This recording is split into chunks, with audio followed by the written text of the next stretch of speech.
नमस्कार.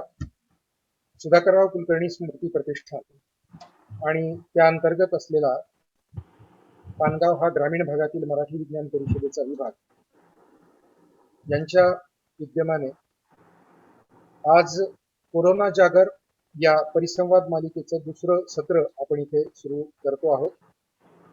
पहिलं सत्र मागच्याच रविवारी आपण डॉक्टर BS नागोबा यांच्या साधन व्यक्तित्वातून घेतलं.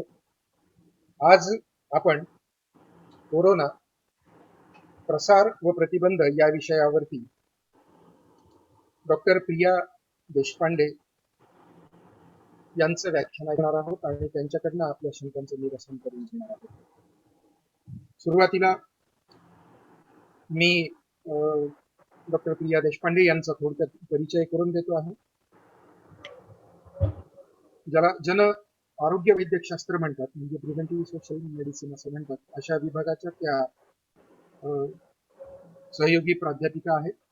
मिरज इथल्या शासकीय वैद्यकीय महाविद्यालयामध्ये गेल्या काही वर्षांपासून म्हणजे 16 वर्षांपासून त्या अध्यापनाचं काम करत आहेत. त्या स्वतः महाराष्ट्र जन आरोग्य वैद्यकशास्त्र सोसायटी त्याच्या एक्झिक्युटिव्ह मेंबर आहेत. सरोज झा अवॉर्डच्या त्या मानकरी आहेत आणि त्याचप्रमाणे MPSC मध्ये महाराष्ट्र लोकसेवा आयोगाच्या प्रथम दर्जाच्या वैद्यकीय अधिकारी म्हणून त्या महाराष्ट्रात पहिल्या होत्या. त्याचप्रमाणे त्यांचं आंतरराष्ट्रीय आणि राष्ट्रीय पातळीवरील सर्व विविध शास्त्रीय नियतकालिकांमध्ये साहित्य उपलब्ध आहे. शोधनिबंध, प्रबंध हे आपल्याला मिळतात. पण सर्वात महत्वाचं म्हणजे त्या लोकांपर्यंत शास्त्रोक्त माहिती पोहोचावी यासाठी तळमळीनं काम करत आहेत. विशेषतः कोरोनाचा जेव्हापासून काळ सुरू झाला तेव्हापासून त्यांनी विशेष अभ्यास करून, विशेष संशोधन करून ते लोकांपर्यंत पोहोचवण्याचा सातत्यपूर्वक प्रयत्न केलेला आहे. फेसबुक आणि YouTube या दोन्ही माध्यमांवरती त्या आपल्याला खूप सक्रिय दिसतील आणि लोकांपर्यंत अतिशय सोप्या शब्दात चांगली माहिती देण्याचं काम त्या अगदी व्रतस्थ वृत्तीनं करत आहेत. कोविड पॅन्डेमिक मध्ये त्यांनी विशेषतः त्यांचा मिरज सांगली जिल्हा आहे तिथे त्या स्वतः तज्ज्ञ म्हणून काम करत आहेत आणि त्याचप्रमाणे मिरज कॉलेज तसंच सांगली इथलं सुद्धा जी समिती आहे कोविडची त्या तिथे सदस्य म्हणून काम करत आहेत. त्यांचे जवळजवळ 22 त्यांची व्याख्यानं आपल्याला YouTube चॅनलवरती पाहायला मिळतात आणि त्या विशेषतः प्रशिक्षक म्हणून कोविडमध्ये काम करणाऱ्या कार्यकर्त्यांना प्रशिक्षण देणाऱ्या चमूमध्ये त्या सन्मानपूर्वक काम करत आहेत. आमची म्हणजे प्रतिष्ठानची ही फार मोठी खरं तर आज अचिव्हमेंट आहे की आज प्रिया देशपांडे मॅडम आमच्या सोबत आहेत आणि त्या इथे व्याख्यान देत आहेत. वास्तविक पाहता त्या इतक्या कार्यमग्न आहेत, इतक्या कार्य वेगळं आहे की त्यांना वेळ मिळणं हे फार कठीण काम आहे, पण त्यांनी वेळात वेळ काढून आज इथे आपल्याला परवानगी दिलेली आहे, अनुमती दिलेली आहे आणि त्या इथे हजर झालेल्या आहेत. आणि त्याचप्रमाणे आपले दुसरे म्हणजे त्यांच्या सोबत सहकारी असलेल्या आपल्या आजच्या कार्यक्रमाचे व्याख्याते समन्वयक डॉक्टर वसंत यांचंही स्वागत करतो. म्हणजे त्यांची आणि प्रिया देशपांडे यांची त्यांच्या विषयामध्ये असलेली जी मैत्री आहे त्या मैत्रीतूनच आम्हाला प्रिया देशपांडे मॅडमचा परिचय झाला आणि प्रिया देशपांडे मॅडम मला असं वाटतं की विजय सरांना नाही म्हणू शकल्या नाही, कदाचित मी असल्यामुळं त्यांना म्हणता आलं असतं की आपण कधीतरी नंतर पाहू, परंतु हे सगळं श्रेय खरं म्हणजे समन्वयक म्हणून आपल्या या पूर्ण उपक्रमाचे जे डॉक्टर मुकुंद भिसे आहेत त्यांनाच जातं. डॉक्टर मुकुंद भिसे हे सुद्धा जन अतिशय पारंगत आणि लोकप्रिय असे प्राध्यापक आहेत. त्यांची देखील ओळख या पलीकडे जाऊन लोकांपर्यंत हे ज्ञान पोहोचवण्यासाठी त्यांचा असलेला जो सततचा आग्रह आहे, जी तळमळ आहे, तोच मी आता अगोदरच थोडासा फेसबुक लाईव्ह करता यावा आणि म्हणून जे इथे येऊ शकले नाहीत त्यांना देखील या व्याख्यानाचा लाभ घेता यावा म्हणून प्रयत्न करत होतो. परंतु झूमच्या काही तांत्रिक अडचणीमुळे हे करता येत नसल्यामुळं थोडासा उशीर झाला, त्याबद्दल मी दिलगिरी व्यक्त करतो. आणि आता तुम्ही आणि सर्व तज्ज्ञ यांच्यामध्ये अधिक काळ न थांबता मी प्रिय दर्शकांना अशी विनंती करतो की तुम्ही आपण व्याख्यान सुरू करा. धन्यवाद सर. आवाज क्लिअर येतोय का माझा? हो, येतोय मॅडम. ओके.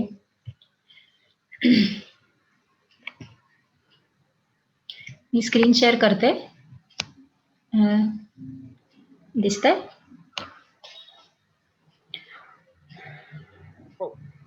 हां, ओके. थँक्यू. धन्यवाद सर. खरं तर ही संधी मला मिळाली हे मला खूपच चांगलं वाटतंय, कारण मिरजमध्ये बसून लातूरच्या लोकांशी गप्पा मारायला मिळणं हे खूपच छान आहे. तर आज आपण सुधाकरराव कुलकर्णी स्मृती प्रतिष्ठान आणि मराठी विज्ञान परिषद यांनी आयोजित केलेल्या करोना प्रसार व प्रतिबंध ह्या विषयावर मी बोलणार आहे. तर सर्वात आधी मी कुलकर्णी सरांचे आणि मुकुंद भिसे सरांचे आभार मानते, कारण त्यांच्यामुळे मला ही संधी मिळाली आणि करोनाबद्दलची माहिती आपण लोकांपर्यंत पोहोचवू शकतो. हे करोनाची साथ थांबवण्यासाठी अतिशय महत्वाचं आहे आणि म्हणून मला आजच्या सेशनमध्ये बोलायला मिळालं हे मी खरंच भाग्य समजते. सुरुवात करायच्या आधी मी असं म्हणेन की प्रत्येकाने आता स्वतःला एक जादूची झप्पी द्या, कारण हा शतकातून येणाऱ्या महाभयंकर संकटाशी आपण सर्वजण झुंजत आहोत. 31 डिसेंबरला ही सुरुवात झाली, त्यानंतर जवळजवळ 1.5 वर्ष होत आलंय आणि अजून किती काळ हे चालणार आहे हे आपण नाही सांगू शकत. आणि या एवढ्या मोठ्या संकटातनं आपण जेव्हा लढतोय तेव्हा आपल्या प्रत्येकालाच एक शाबासकीची गरज आहे आणि हे आपण नेहमीच लक्षात ठेवायला पाहिजे की ही कितीही संकट असली तरी you are strong, you are awesome, you are loved, you are not alone, you are tough, you are brave and you are a fighter. आपण सर्वजण ही साथ नक्कीच थांबवूया आणि त्यासाठी जे काही प्रयत्न करायला लागतील ते आपण करायला तयार आहोत आणि या भावनेनीच आपण आता पुढे जाऊ. जे सर्वजण आता जमलेले आहेत, तुम्ही इथे आहात हे खूप चांगलं लक्षण आहे, कारण जोपर्यंत आपण करोनाला आणि कोविडला जाणत नाही तोपर्यंत आपण त्याला हरवू शकत नाही. त्यामुळे आज तुम्ही इथे आहात ही एक खूप चांगली सुरुवात आहे. तर आपण पहिला भाग आधी बघूया की करोनाचा प्रसार नक्की कसा होतो. मागच्या पुष्पामध्ये नागोबा सरांनी आपल्याला SARS-CoV-2 या व्हायरस बद्दल अतिशय चांगल्या प्रकारे माहिती दिलेली होती.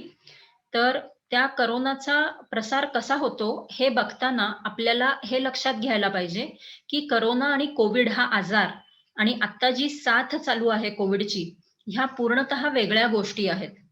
ह्या दोन्ही गोष्टी अशासाठी वेगळ्या आहेत असं म्हणते, कारण बरेच असे व्हॉट्सअप फॉरवर्ड येतात की ज्याच्यामध्ये असं म्हटलं जातं की अरे साधा आजार आहे, मग का घाबरायचं वगैरे वगैरे, आणि आपण सर्वजण कन्फ्यूज होऊन जातो.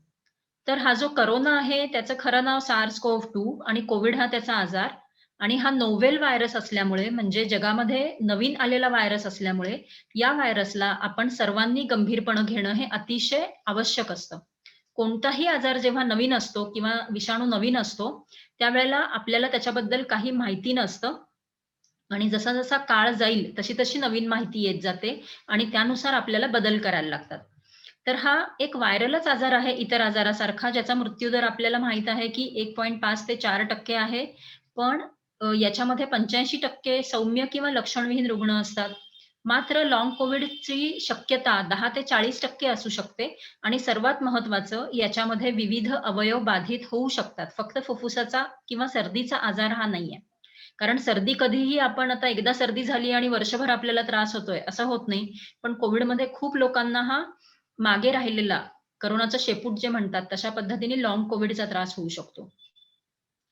ही जी साथ चालू आहे, ही कुठल्याही वणव्यासारखी असल्याने साधी साथ सुद्धा वणव्यासारखी असते आणि ही तर वैश्विक महामारी आहे.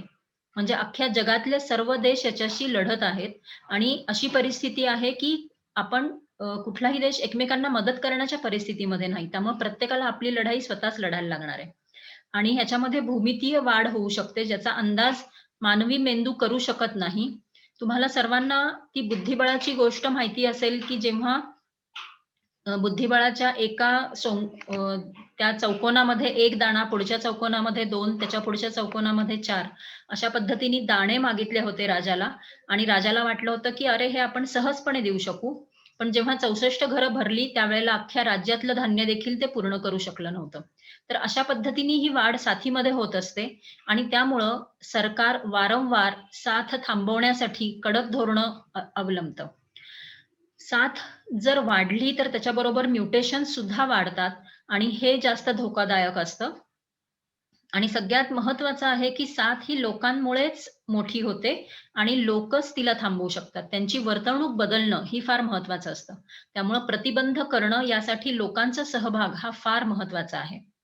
आणि कोविड असो किंवा कोविडची साथ असो, ह्या दोन्ही गोष्टींचा परिणाम हा सर्वांच्या मानसिक आरोग्यावर होणार आहे. म्हणजे मग ती लहान मुलं असतील, आपण मोठी माणसं असू, प्रत्येकाच्या मानसिक आरोग्यावर होणार आहे आणि त्यामुळं आपल्याला आपली लढाई जी आहे किंवा आपली तयारी जी आहे, ती इतकी ठेवायला लागेल, की ह्याच्या पुढेही काही संकट आली, तरी आपण त्याला समर्थपणे तोंड देऊ शकू. आणि ज्या माणसांच्या मनामध्ये भीती असते, ती लोकं लढाई नक्कीच करू शकत नाहीत. तर हा कोरोना नक्की दिसतो कसा? हा खरा आहे ना? इथून मी अशासाठी सुरुवात करतीये, कारण अजूनही WhatsApp मेसेजेस येतात, की ज्याच्यामध्ये सांगितलं जातं, की हा व्हायरस नाहीच आहे, हा कुठे बॉडीमध्ये नसतोच किंवा याच्यामध्ये गुठळ्या होतात आणि हा व्हायरस म्हणजे हा आजार वेगळाच आहे, हा बॅक्टेरिया आहे. अशा पद्धतीचे वेगवेगळे मेसेजेस येतात आणि आपण गोंधळून जातो. तर हे लक्षात ठेवा, की हा आहे कोरोनाचा फोटोग्राफ. इलेक्ट्रॉन मायक्रोस्कोपच्या खाली हा असा कोरोना दिसतो. जे आपल्याला न्यूजमध्ये किंवा प्रत्येक ठिकाणी लाल पिवळ्या रंगाचे गोळे दाखवतात, ते जस्ट चित्र असतं. कोरोना असा रंगीत वगैरे असेल असं नाहीये. तो इतका सूक्ष्म आहे. सरांनी आपल्याला सांगितलं होतं, की नॅनोमीटर म्हणजे किती छोटा भाग असतो. मिलीमीटरचाही 1000वा आणि त्याचा अजून 1000वा भाग. अशा पद्धतीने ते नॅनोमीटर असतं. तर हा अतिशय सूक्ष्म असा जीव आहे आणि तो असा दिसतो. हा खरा आहे. पण हा नक्की राहतो कुठं? तर हा असतो आपल्या शरीरामध्ये. कारण शरीराच्या बाहेर हा जास्त काळ जगू शकत नाही. त्यामुळे कोरोनाला जिवंत राहायचं असेल, तर त्याला प्रसार करणं, एका व्यक्तीपासून दुसऱ्या व्यक्तीपर्यंत जाणं हे कंपल्सरी आहे. जर तो जाऊ शकला नाही, तर तो मरणार आणि मग साथ देखील कमी होणार. आणि माणसाच्या शरीरामध्ये देखील कोरोना हा पेशींच्या आतमध्ये असतो. विविध पेशी बाधित करतो. एका विषाणूने एक पेशी बाधित होते. त्या पेशीमध्ये त्याचे साधारण हजारभर तरी त्याचे नवीन कॉपीज तयार होतात आणि त्यानंतर त्या पेशीमधनं बाहेर येतात आणि पुढच्या 1000 पेशी बाधित करतात. मग अशा पद्धतीने कल्पना करा, की काही काळामध्येच, काही तासांच्या अंतरामध्ये एका पेशीला बाधित करणाऱ्या विषाणूपासून हजारो, लाखो विषाणूच्या कॉपीज तयार होतात आणि आजारी व्यक्ती आपल्या शरीरामध्ये असे लाखो विषाणू त्यांच्या शरीरामध्ये ते असतात आणि ते त्याच्या शरीरापासून बाहेर जाण्याचा प्रयत्न करत असतात. मग अशा वेळेला जेव्हा आपल्याला ह्या कोरोनाला आणि साथीला थांबवायचंय, त्यावेळेला आपल्याला ह्या शरीराच्या आतमधील कोरोनाला देखील बाहेर पडण्यापासून रोखायला लागेल. तर हा कोरोना शरीरामध्ये राहतो. शरीरामध्ये शिरतो कसा हे जर आपण लक्षात ठेवलं, तर आपल्याला स्वतःला सुरक्षित कसं करायचं, हे आपण अतिशय चांगल्या प्रकारे करू शकू. तर हे चित्र अतिशय छान आहे, ज्याच्यामध्ये आपल्या लक्षात येतंय, की कोरोनाला आपल्या शरीरात शिरायचं असेल, तर फक्त 3 मार्ग आहेत. महत्वाचा आहे नाक, त्यानंतर तोंड आणि त्यानंतर काही प्रमाणामध्ये डोळे. तर हा कोरोना फक्त हवेद्वारे म्हणजे जर ती हवा आपल्या श्वासामध्ये आपण आत घेतली किंवा तोंडामधनं आत आली असेल अशा वेळेला किंवा मुख्यतः साधारणपणे फोमाईट वरून म्हणजे ज्या वस्तूंवर कोरोनाचे थेंब पडले असतील तर अशा ठिकाणाहून आपल्या हातावर येतो आणि नंतर मग आपला हात जेव्हा नाक, तोंड किंवा डोळ्याला लागतो, अशा वेळेला तो आपल्या शरीरामध्ये जाऊ शकतो. म्हणजे आपल्याला जर प्रतिबंध करायचा असेल, तर हे जे मार्ग आहेत, हे आपल्याला सुरक्षित ठेवायला पाहिजे. पूर्वीच्या काळी किल्ले असायचे आणि किल्ल्यांमध्ये मोठा दिंडी दरवाजा असायचा, मोठा महाद्वार असायचं. तर तिथून शत्रू किंवा हत्तींनी प्रवेश करू नये म्हणून त्याला काटे लावलेले मोठे अंकुचीदार असे टोक असायचे किंवा तो खूप असा मोठा आणि दणकट असायचा जेणेकरून तो तोडला जाऊ नये. तर तशाच पद्धतीने आपल्या शरीरामध्ये प्रवेश करायचे हे मार्ग जर आपण अतिशय चांगल्या प्रकारे सुरक्षित केले, तर आपण कोरोनापासून देखील सुरक्षित राहू शकतो. जो व्हायरस शरीरामध्ये आहे, त्या रुग्णाच्या शरीरामधून हा व्हायरस बाहेर कसा पडतो, यासाठी पण हेच मार्ग आहेत. म्हणजेच बाहेर पडताना देखील तो नाकाद्वारे किंवा तोंडाद्वारे बाहेर पडणार आहे.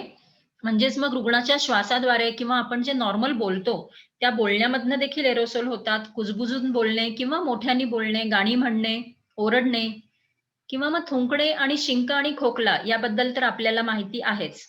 तर या मार्गांमधून कोरोना जेव्हा शरीरामध्ये असतो, तेव्हा तो शरीराच्या बाहेर पडतो. आणि बाहेर पडल्यानंतर जर त्याला जवळपास त्या कोरोनाच्या बाहेर पडताना तो ड्रॉपलेट म्हणजे थुंकीचे छोटे-छोटे कण असतील, त्याचप्रमाणे तिथून त्याला एरोसोल असं म्हणतात, ज्याच्यामध्ये तो अतिशय बारीक 5 म्यूमीटर पेक्षा देखील कमी साईज जेव्हा असते, तेव्हा त्याला आपण एरोसोल असे म्हणतो आणि या दोघांच्या मध्ये जेव्हा त्याची साईज असते, त्यावेळेला ते ड्रॉपलेट न्यूक्लिया असतात. म्हणजे जर थुंकीच्या बारीक थेंबांमधनं तो बाहेर येतो, जेवढा मोठा थुंकीचा किंवा त्या थेंबाचा आकार असेल, तेवढ्या कमी अंतरापर्यंत त्याचा प्रवास होऊ शकतो. त्यामुळे जर तो एरोसोल असेल, तर त्याचा प्रवास हा अधिक अंतरापर्यंत होऊ शकतो. ड्रॉपलेट्स असतील, तर ते रुग्णाच्या जवळपासच्या वेगवेगळ्या सरफेसेसवर पडू शकतात, पृष्ठभागांवर पडू शकतात आणि पृष्ठभागांवर पडल्यानंतर तिथे ते काही काळ जिवंत राहतात आणि त्यानंतर फोमाइट बनून इतर व्यक्तींच्या हातावरून त्यांच्या शरीरामध्ये जाऊ शकतात. तर जेव्हा हा आजार नवीन होता, त्यावेळेला मुख्यतः ड्रॉपलेटद्वारे ह्याचा संक्रमण होतं, अशा पद्धतीची माहिती होती. पण आता विविध शास्त्रज्ञांचं असं म्हणणं आहे, की हा हवेद्वारे देखील म्हणजे एरोसोलद्वारे देखील पसरणारा आजार आहे, हे मान्य व्हावं आणि त्यानुसार मग लोकांनी आपली वर्तणूक सुरक्षित करावी.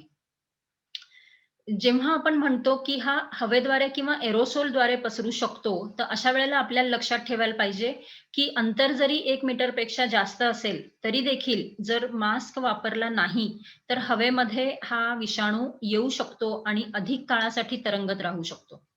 बऱ्याचदा असं होतं, की आपण एखाद्या खोलीमध्ये जातो आणि खोलीमध्ये गेल्यानंतर म्हणतो, की "अरे, इथे तर कोणीच नाहीये आणि आता मी मास्क काढला तर चालेल का?" पण लक्षात घ्या, की तुमच्या जस्ट आधी त्या खोलीमध्ये उदाहरणार्थ तुम्ही लिफ्टमध्ये शिरला असाल आणि लिफ्टमध्ये तुम्ही एकटेच आहात आणि तुम्हाला वाटतंय, की चला आपण मास्क काढूया. तर असं कृपया करू नका. कारण जर एरोसोल त्याच्या आधी कुणीतरी शिंकून, खोकून किंवा बोलून गेलं असेल, ज्यांनी मास्क लावला नसेल, तर लिफ्टमधली हवा तर बाहेर निघत नाही. तिथे वायुविजन चांगल्या प्रकारे होत नसतं. तर अशा ठिकाणी बंदिस्त जागेमध्ये हवेमध्ये एरोसोल्स तरंगत राहू शकतात काही काळापर्यंत. तर अशा वेळेला कृपया असा विचार करू नका, की आता इथे कोणीच नाही आणि मी मास्क काढेन. सगळ्यात सुरक्षित राहायचं असेल, तर आपल्याला मास्क हा सतत वापरला पाहिजे. तर हे 3 प्रकार मुख्य ड्रॉपलेट, एरोसोल आणि फोमाइट्स. फोमाइट्स म्हणजे पृष्ठभागावरून. ड्रॉपलेट्स हे मोठ्या आकाराचे असतात, 5 म्यूमीटरपेक्षा जास्ती आणि एरोसोल्स हे बारीक आकाराचे असतात. 5 म्यूमीटरपेक्षा लहान. व्हायरस कशा पद्धतीने बाहेर पडेल, हे अर्थात ते कुठल्या कृतीमुळे बाहेर आलेले आहेत, याच्यावर ठरेल. जसं जर शिंकला किंवा खोकला असेल रुग्ण, तर ते ड्रॉपलेट्स म्हणून जास्त बाहेर येतील, एरोसोल कमी असतील. मात्र जर रुग्ण बोलत असेल किंवा मोठ्याने गाणं वगैरे म्हणत असेल किंवा आवाज मोठा येत असेल, तर अशा वेळेला एरोसोल्स हे जास्त तयार होतात. तर अशा पद्धतीने आपल्याला दोन्ही प्रकारे आणि फोमाइट पासून सुद्धा सुरक्षा मिळवणं, प्रसारासाठी ह्या सर्व मार्गांना अवरोध करणं हे अतिशय आवश्यक आहे. याखेरीज देखील करोनाचा प्रसार होण्याची काही कारणं आहेत, म्हणजे जी विषाणूशी किंवा विषाणूशी किंवा आजाराशी संबंधित नाही आहेत, पण तरी देखील या विविध कारणांमुळे हा प्रसार आपण रोखण्यामध्ये अयशस्वी ठरत आहोत. खरं तर किती सोपं आहे ना, की आपल्याला माहित आहे की विषाणू कसा शिरणार आहे शरीरात, कसा बाहेर येणार आहे आणि तरी देखील आपण एवढी साधी कृती करू शकत नाही आहोत. समूह म्हणून. इंडिव्हिज्युअली आपल्यातले बरेच जण नियम पाळत असतील, पण आपण जर एक समूह म्हणून विचार केला, तर आपण नक्कीच त्याच्यामध्ये कमी पडत आहोत. तर प्रसार होण्यासाठी आजाराबद्दल आणि उपचाराबद्दल भीती मनामध्ये असणे, हे एक महत्त्वाचं कारण आहे. त्याचबरोबर आजाराबाबत, तपासणीबाबत किंवा उपचारांबाबत गैरसमज, जसं तुम्ही तपासणी केली तर आमचा रिपोर्ट पॉझिटिव्हच येणार, जाणून-बुजून खोटा पॉझिटिव्ह रिपोर्ट दिला जातो. लक्षण नसताना सुद्धा कसा काय रिपोर्ट पॉझिटिव्ह येतो, अशा पद्धतीचे गैरसमज असतात. किंवा उपचाराबद्दल म्हणजे आयसोलेशनसाठी घेऊन जातात रुग्णाला, तर त्या कृतीबाबत फार भीती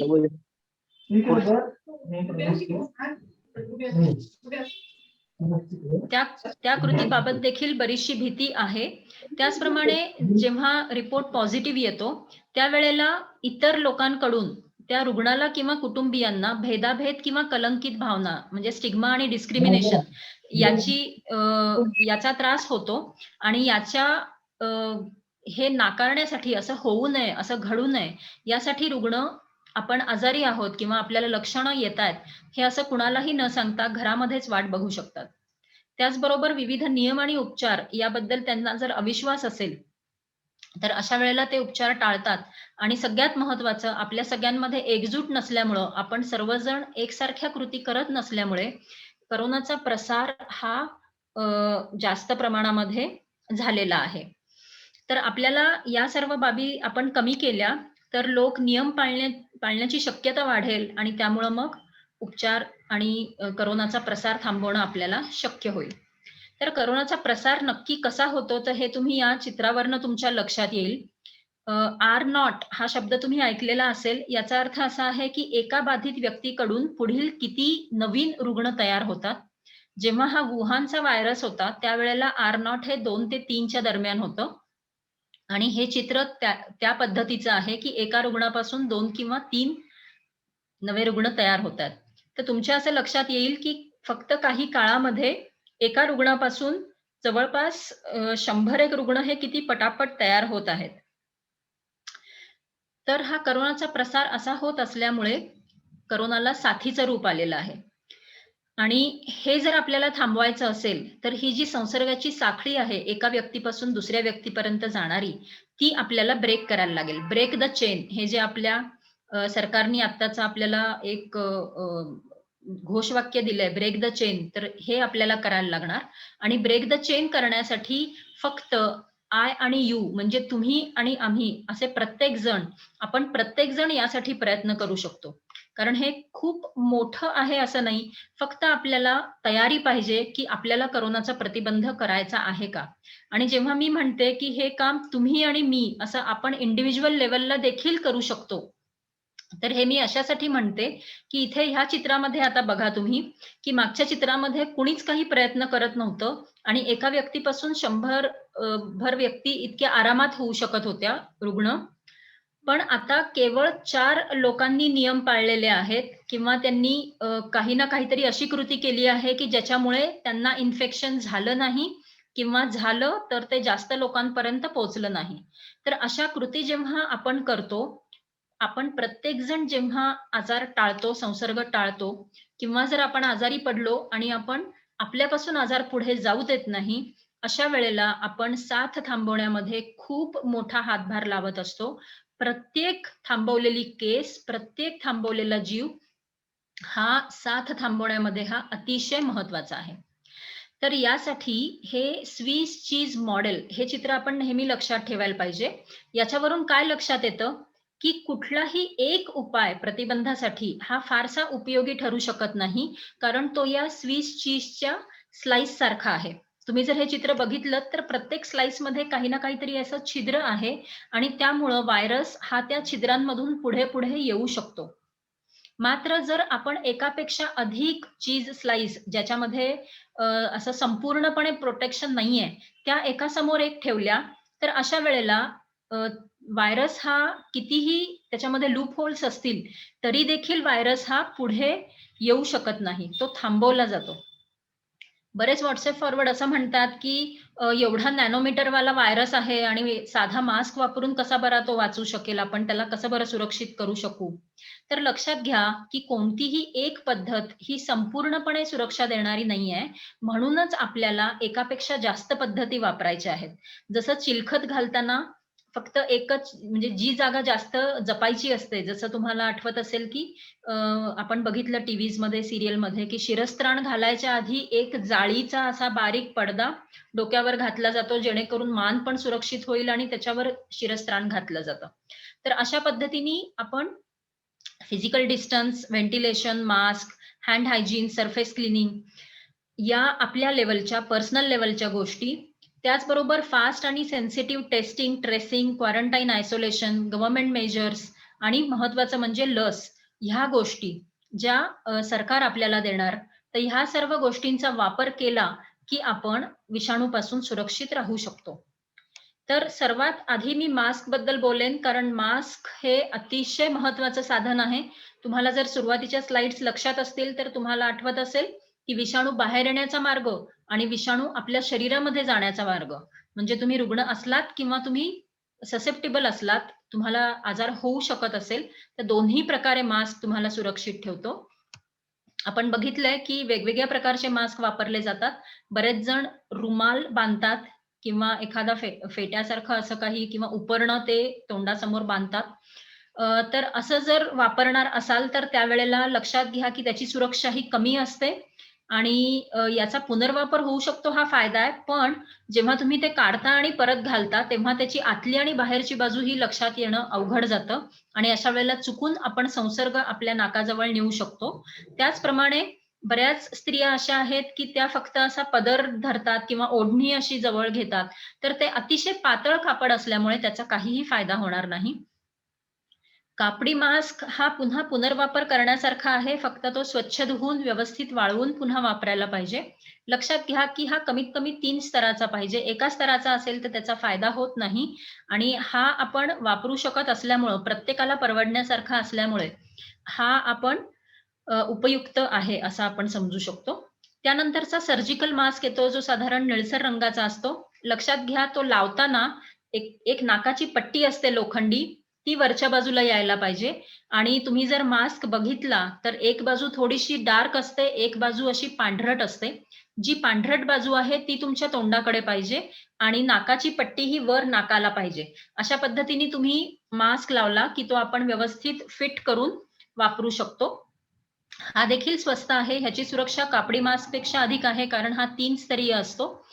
त्याचप्रमाणे हा आपण एकदाच वापरू शकत असल्यामुळे ह्याच्यामुळे वैद्यकीय कचरा होतो आणि ह्याला नाकाची पट्टी असल्यामुळे कापडी मास्कपेक्षा हा अधिक चांगल्या प्रकारे आपल्या चेहऱ्याला फिट बसू शकतो. त्यानंतरचा N95 मास्क आहे, जो मुख्यतः वैद्यकीय कर्मचारी वापरतात किंवा ज्या लोकांना अधिक धोका आहे, त्या व्यक्तींनी देखील हा मास्क वापरण्यास काहीच हरकत नाही. कारण सध्या जे व्हेरियंट नवीन येत आहेत, ते अतिशय संसर्गक्षम आहेत. मघाशी मी तुम्हाला एक चित्र दाखवलं, ज्याच्यामध्ये मी सांगितलं, की सुरुवातीचा R0 हा 2 ते 3 होता आणि आता जो डेल्टा व्हेरियंट आहे, त्या डेल्टा व्हेरियंटचा R0 हा 6 ते 8 झालेला आहे. म्हणजे जवळ-जवळ दुप्पट ते तिप्पट झालेला आहे. तर अशा वेळेला जर तुम्हाला खूप धोका असेल किंवा तुमचं काम असं असेल, की ज्याच्यामध्ये धोका आहे, अशा वेळेला तुम्ही देखील N95 मास्क वापरू शकता. मात्र काळजी घ्या, की तो टाकताना व्यवस्थित टाकला गेला पाहिजे. हा थोडासा महाग पण आहे, मात्र त्याची सुरक्षा अधिक आहे आणि त्यामुळं हा मास्क हा 3 ते 4 वेळा वापरला जाऊ शकतो आणि तुम्ही एकाच वेळेला 4 ते 5 मास्क वापरायला सुरुवात करायची. पहिला मास्क वापरायचा आणि कागदी पिशवीमध्ये तो तुम्ही मग काढून ठेवू शकता. तो काढताना व्यवस्थित काढायचा आहे. त्यानंतर हाताची स्वच्छताही योग्य प्रकारे करायची आहे. आणि अशा प्रकारे जेव्हा 4 ते 5 मास्क हे एका वेळेला वापरून होतात, त्यानंतर पुन्हा पहिला मास्क वापरायचा. अशा पद्धतीने जर तुम्ही दुकानदार असाल किंवा बँकेमध्ये काम करत असाल, ज्या ठिकाणी तुम्हाला इतर लोकांशी सारखा संपर्क येतो किंवा तुम्हाला काही आजार असेल, अशा वेळेला तुम्ही तुमच्या धोक्याच्या लेव्हलनुसार आणि तुमच्या कम्फर्ट लेव्हलनुसार तुम्ही वेगवेगळ्या प्रकारच्या मास्क वेगवेगळ्या कामांसाठी वापरू शकता, की असं नाही तुम्ही दरवेळी तोच मास्क वापरायला पाहिजे. उदाहरणार्थ मला बँकेत जायचं असेल, तर मी नक्कीच थोडीशी जास्त सुरक्षा घेईन, कारण तिथे खूप गर्दी असते आणि वेगवेगळे लोक आलेले असतात. आता मास्कचा खरंच उपयोग होतो का? हा प्रश्न सगळ्यांना पडलेला असतो. तुम्ही जर वेगवेगळे मेसेजेस बघितले असतील, तर ते एवढे विचित्र असतात.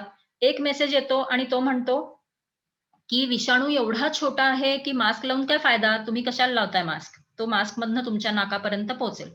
आणि त्याच्या पुढचा मेसेज येतो आणि तो मेसेज म्हणतो, की "अरे मास्क कशाला लावता? मास्क लावला की तुमचा कार्बन डायऑक्साईड मास्कमधनं बाहेर जाऊ शकत नाही." हे असं कसं शक्य आहे? कारण हवा कधीच आपण कुठेच अडवू शकत नाही. आणि हवा अडवायची असेल, निर्वात करायची असेल, तर त्यासाठी खूप चांगल्या प्रकारे सील लागतं आणि असं सील ह्या कुठल्याही मास्कमुळं होत नाही.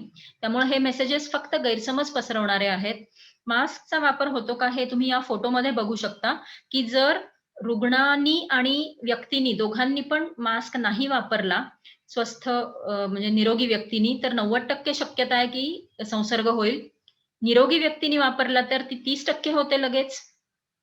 ज्याला म्हणजे रुग्ण आहे, त्या व्यक्तीने मास्क वापरला, तर विषाणू बाहेरच पडू शकत नाही. त्यामुळं हवा शुद्ध राहते आणि 5% शक्यता राहते. जर दोघांनी पण वापरला, तर अशा वेळेला जवळ-जवळ 1% पर्यंत खाली येते, 1.5% आणि त्याचबरोबर जर आपण अंतर देखील राखलं, दोघांनी मास्क वापरला आणि अंतर देखील राखलं, तर अशा वेळेला ती शक्यता 0% पर्यंतही खाली येऊ शकते. म्हणजे लक्षात घ्या, की आपल्याला प्रतिबंध करायचा आहे म्हणजे आपलं आयुष्य थांबवायची गरज नाहीये. आपण विविध कृती करताना फक्त जोखीम किती आहे हे बघायचं आणि त्या जोखमीला आपण कसं कमी करू शकतो याचे मार्ग जर आपण शोधले, तर आपण सुरक्षितपणे आपलं आयुष्य जगू शकतो. तर मास्क बद्दल काय फायदे आहेत ते मी सांगते, कारण सगळे WhatsApp फॉरवर्ड तुम्हाला तोटे काय आहेत ते सांगत बसतील. ते अर्थातच खरे आहेत असं मी म्हणत नाही. मास्कचे फायदे सर्वात महत्त्वाचा असा आहे, की संसर्ग होण्याची शक्यता अतिशय कमी होते. मगाशी तुम्ही बघितलंत. कारण आपण आपल्या शरीरामध्ये विषाणूला शिरण्यालाच बंदी करत आहोत. आपण नाक आणि तोंड जर पूर्णपणे व्यवस्थित झाकून ठेवलं, जेव्हा कधी आपण घराच्या बाहेर आहोत किंवा धोकादायक परिस्थितीमध्ये आहोत, तर अशा वेळेला संसर्ग होण्याची शक्यता अतिशय कमी होते. गंभीर आजार होण्याची शक्यता कमी होते. हे कसं होतं? तर लक्षात घ्या, की समजा तुम्ही मास्क लावला नसता आणि एका परिस्थितीमध्ये तुमच्या शरीरामध्ये 100 विषाणू शिरले असते. तर अशा वेळेला ते 100 विषाणू त्यांचं काम चालू करणार. थोड्या वेळात त्या 100 विषाणूंपासून लगेच 100,000 विषाणू तयार होतील. पण तोच जर तुम्ही मास्क लावलेला असेल, चांगल्या प्रतीचा लावला असेल, व्यवस्थित लावला असेल, तर त्याच ठिकाणी तुमच्या शरीरामध्ये 100 विषाणू शिरण्याऐवजी 20 विषाणू शिरतील किंवा 10 विषाणू शिरतील. बाकीचे विषाणू हे अडवले जातील. तर अशा वेळेला कारण लक्षात घ्या विषाणू हा एक-एकटा फिरत नसतो, तो थेंबामध्ये असतो आणि तो थेंब मास्कवर नक्कीच अडू शकतो. तर अशा वेळेला आपल्या शरीरामध्ये सुरुवात जर 20 विषाणूंनी झाली, तर आपली इम्युनिटी त्या 20 विषाणूला किंवा त्यापासून तयार होणाऱ्या 20,000 विषाणूंना चांगल्या प्रकारे हँडल करू शकते आणि आपला आजार मग गंभीर होत नाही.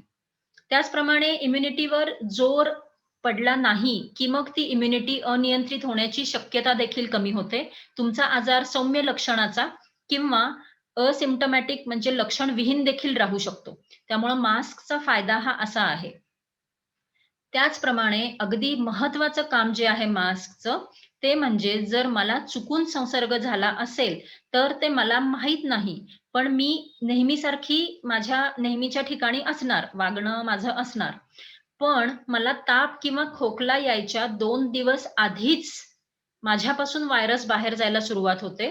मला त्याची कल्पना येणं शक्यच नाहीये.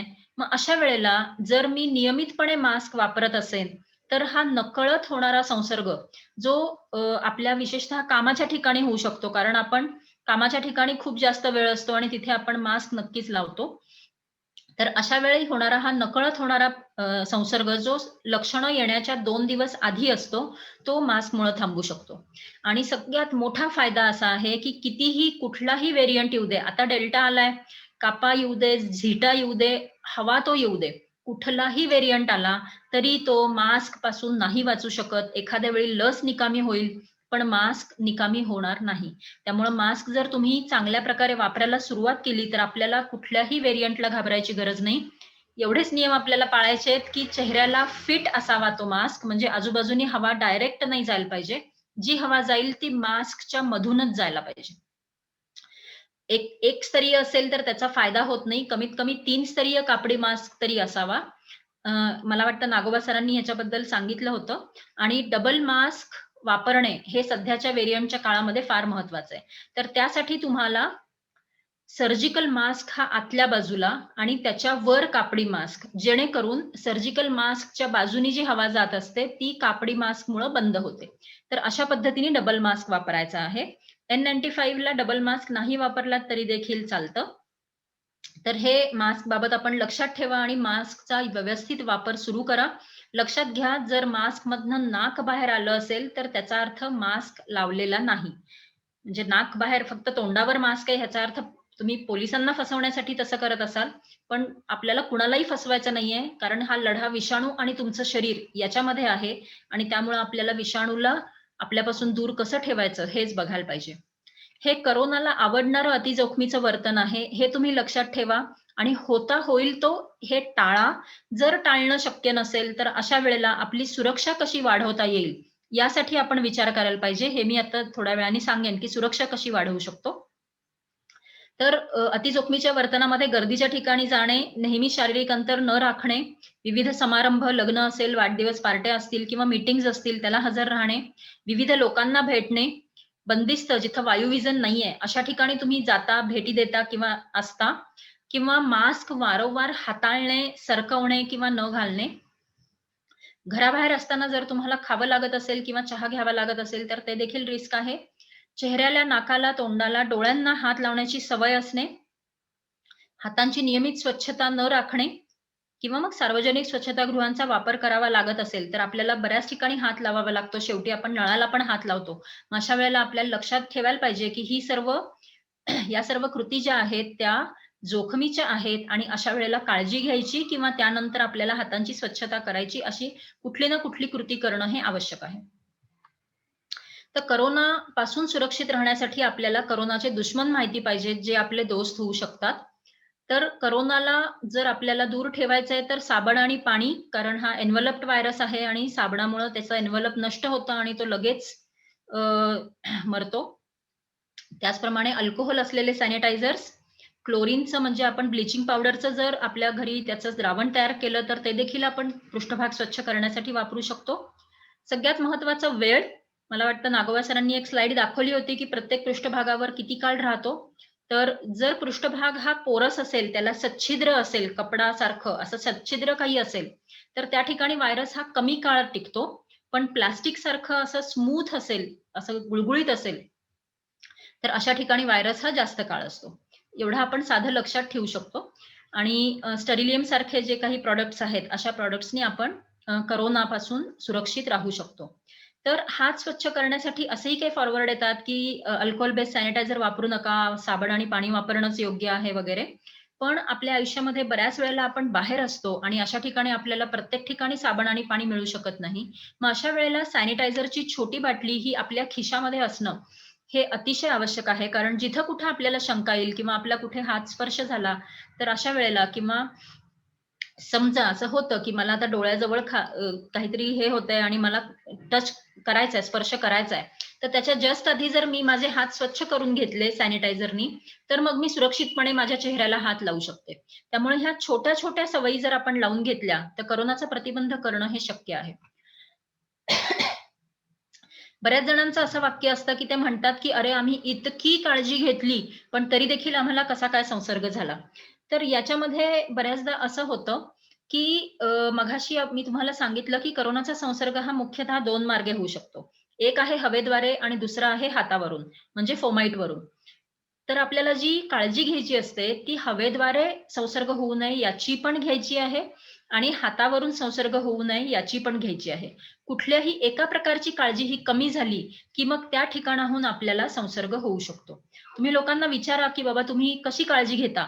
तर बरेच जण म्हणतात, समजा मी विचारलं की मास्क लावता का? हां, सॅनिटायझर वगैरे व्यवस्थित वापरतो. जेव्हा हा कोरोना एअरबॉर्न आहे असं शास्त्रज्ञ म्हणतात, तर अशा वेळेला फोमाईटवरनं स्प्रेड हा थोडासा बॅकफूटला जातो. तो मुख्य स्प्रेड होत नाही. मुख्य प्रसार हा आपल्याला हवेद्वारे होणार आहे आणि आपल्याला हवेद्वारे होणाऱ्या प्रसारापासून सर्वात जास्त सुरक्षा आवश्यक आहे. कारण जो कोरोना हातावरून येणार आहे, फोमाईटवरून येणार आहे, पृष्ठभागावरून येणार आहे. फक्त मी एक सवय लावली, की मी माझे हात माझ्या चेहऱ्याजवळ नेणारच नाही. या एका सवयीमुळं आपण तो सगळा धोका कमी करून टाकू शकतो. नकळत स्पर्श होईल अर्थातच आणि त्यासाठीच आपण पृष्ठभाग स्वच्छ करतो. पण सहसा ही एक सवय आपल्याला अतिशय सुरक्षित ठेवू शकते. तर आपल्याला फोकस जे करायचं आहे ते हवेद्वारे पसरणाऱ्या कोरोनावर करायचं आहे. पण त्याचबरोबर हातांची स्वच्छता ही तेवढीच महत्त्वाची आहे.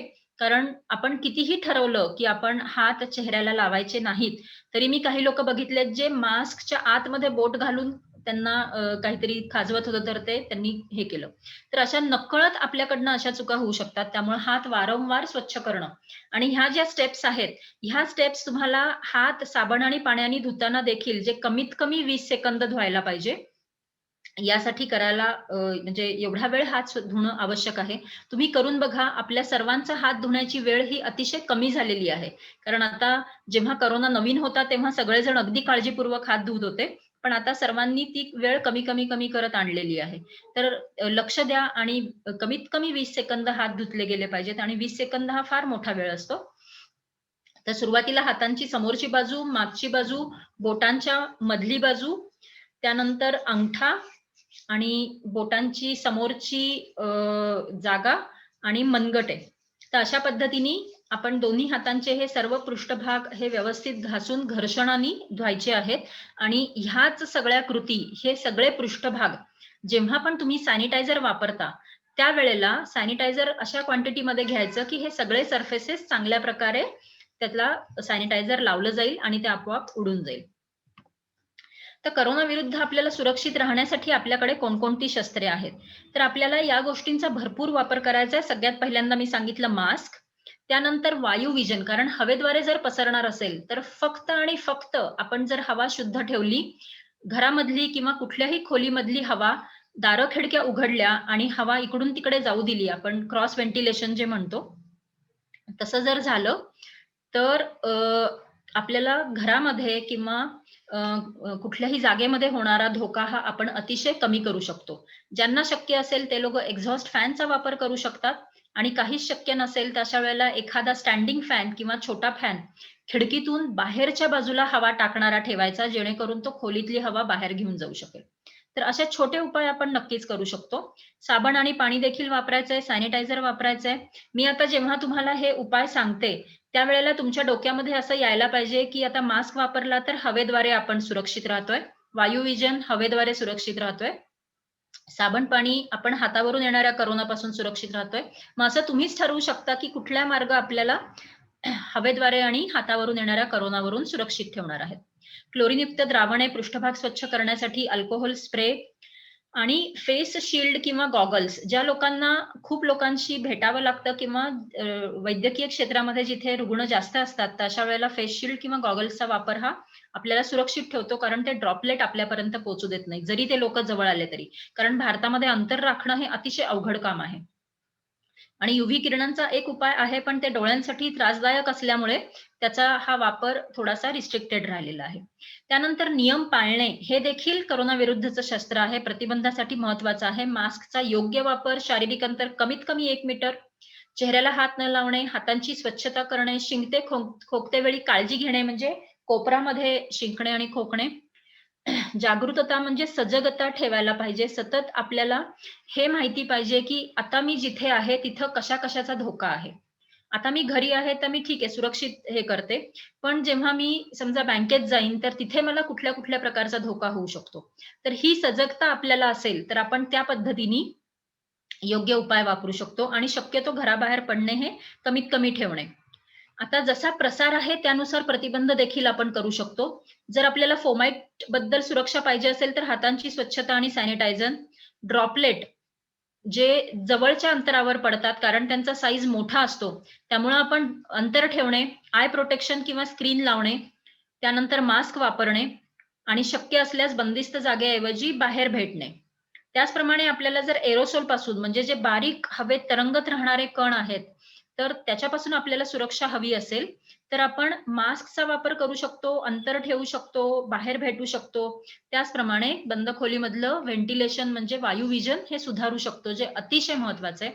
फक्त तासामध्ये कमीत कमी 6 ते 8 वेळा खोलीमधली हवा जर बाहेर जात असेल, तर अशा वेळेला आपण सुरक्षित राहू शकतो. डायल्युशन म्हणतो आपण त्याला, म्हणजे हवेतला व्हायरस कमी करून टाकायचा. त्यानंतर ह्या 3 सीज आपल्याला लक्षात ठेवायच्या आहेत आणि शक्यतो टाळायच्या आहेत. पहिला आहे क्राउडेड प्लेसेस, दुसरा आहे क्लोज कॉन्टॅक्ट आणि तिसरा आहे कन्फाइन्ड आणि एन्क्लोज्ड प्लेसेस. म्हणजे उदाहरणार्थ मला जर मंदिरात जायचं असेल, तर मी आता समजा कुठल्या मंदिराचा मी विचार केला, तर काही मंदिर हवेशीर असतात, काही खूप बंदिस्त असतात. तर अशा वेळेला मी आतल्या गर्भगृहात न जाता जिथं क्राउडेड असू शकतं, क्लोज कॉन्टॅक्ट असू शकतो आणि एन्क्लोज्ड प्लेस असते ती, न जाता मी बाहेर उभं राहून बाहेरून देवाचं जर दर्शन घेतलं तर मी सुरक्षित राहू शकते.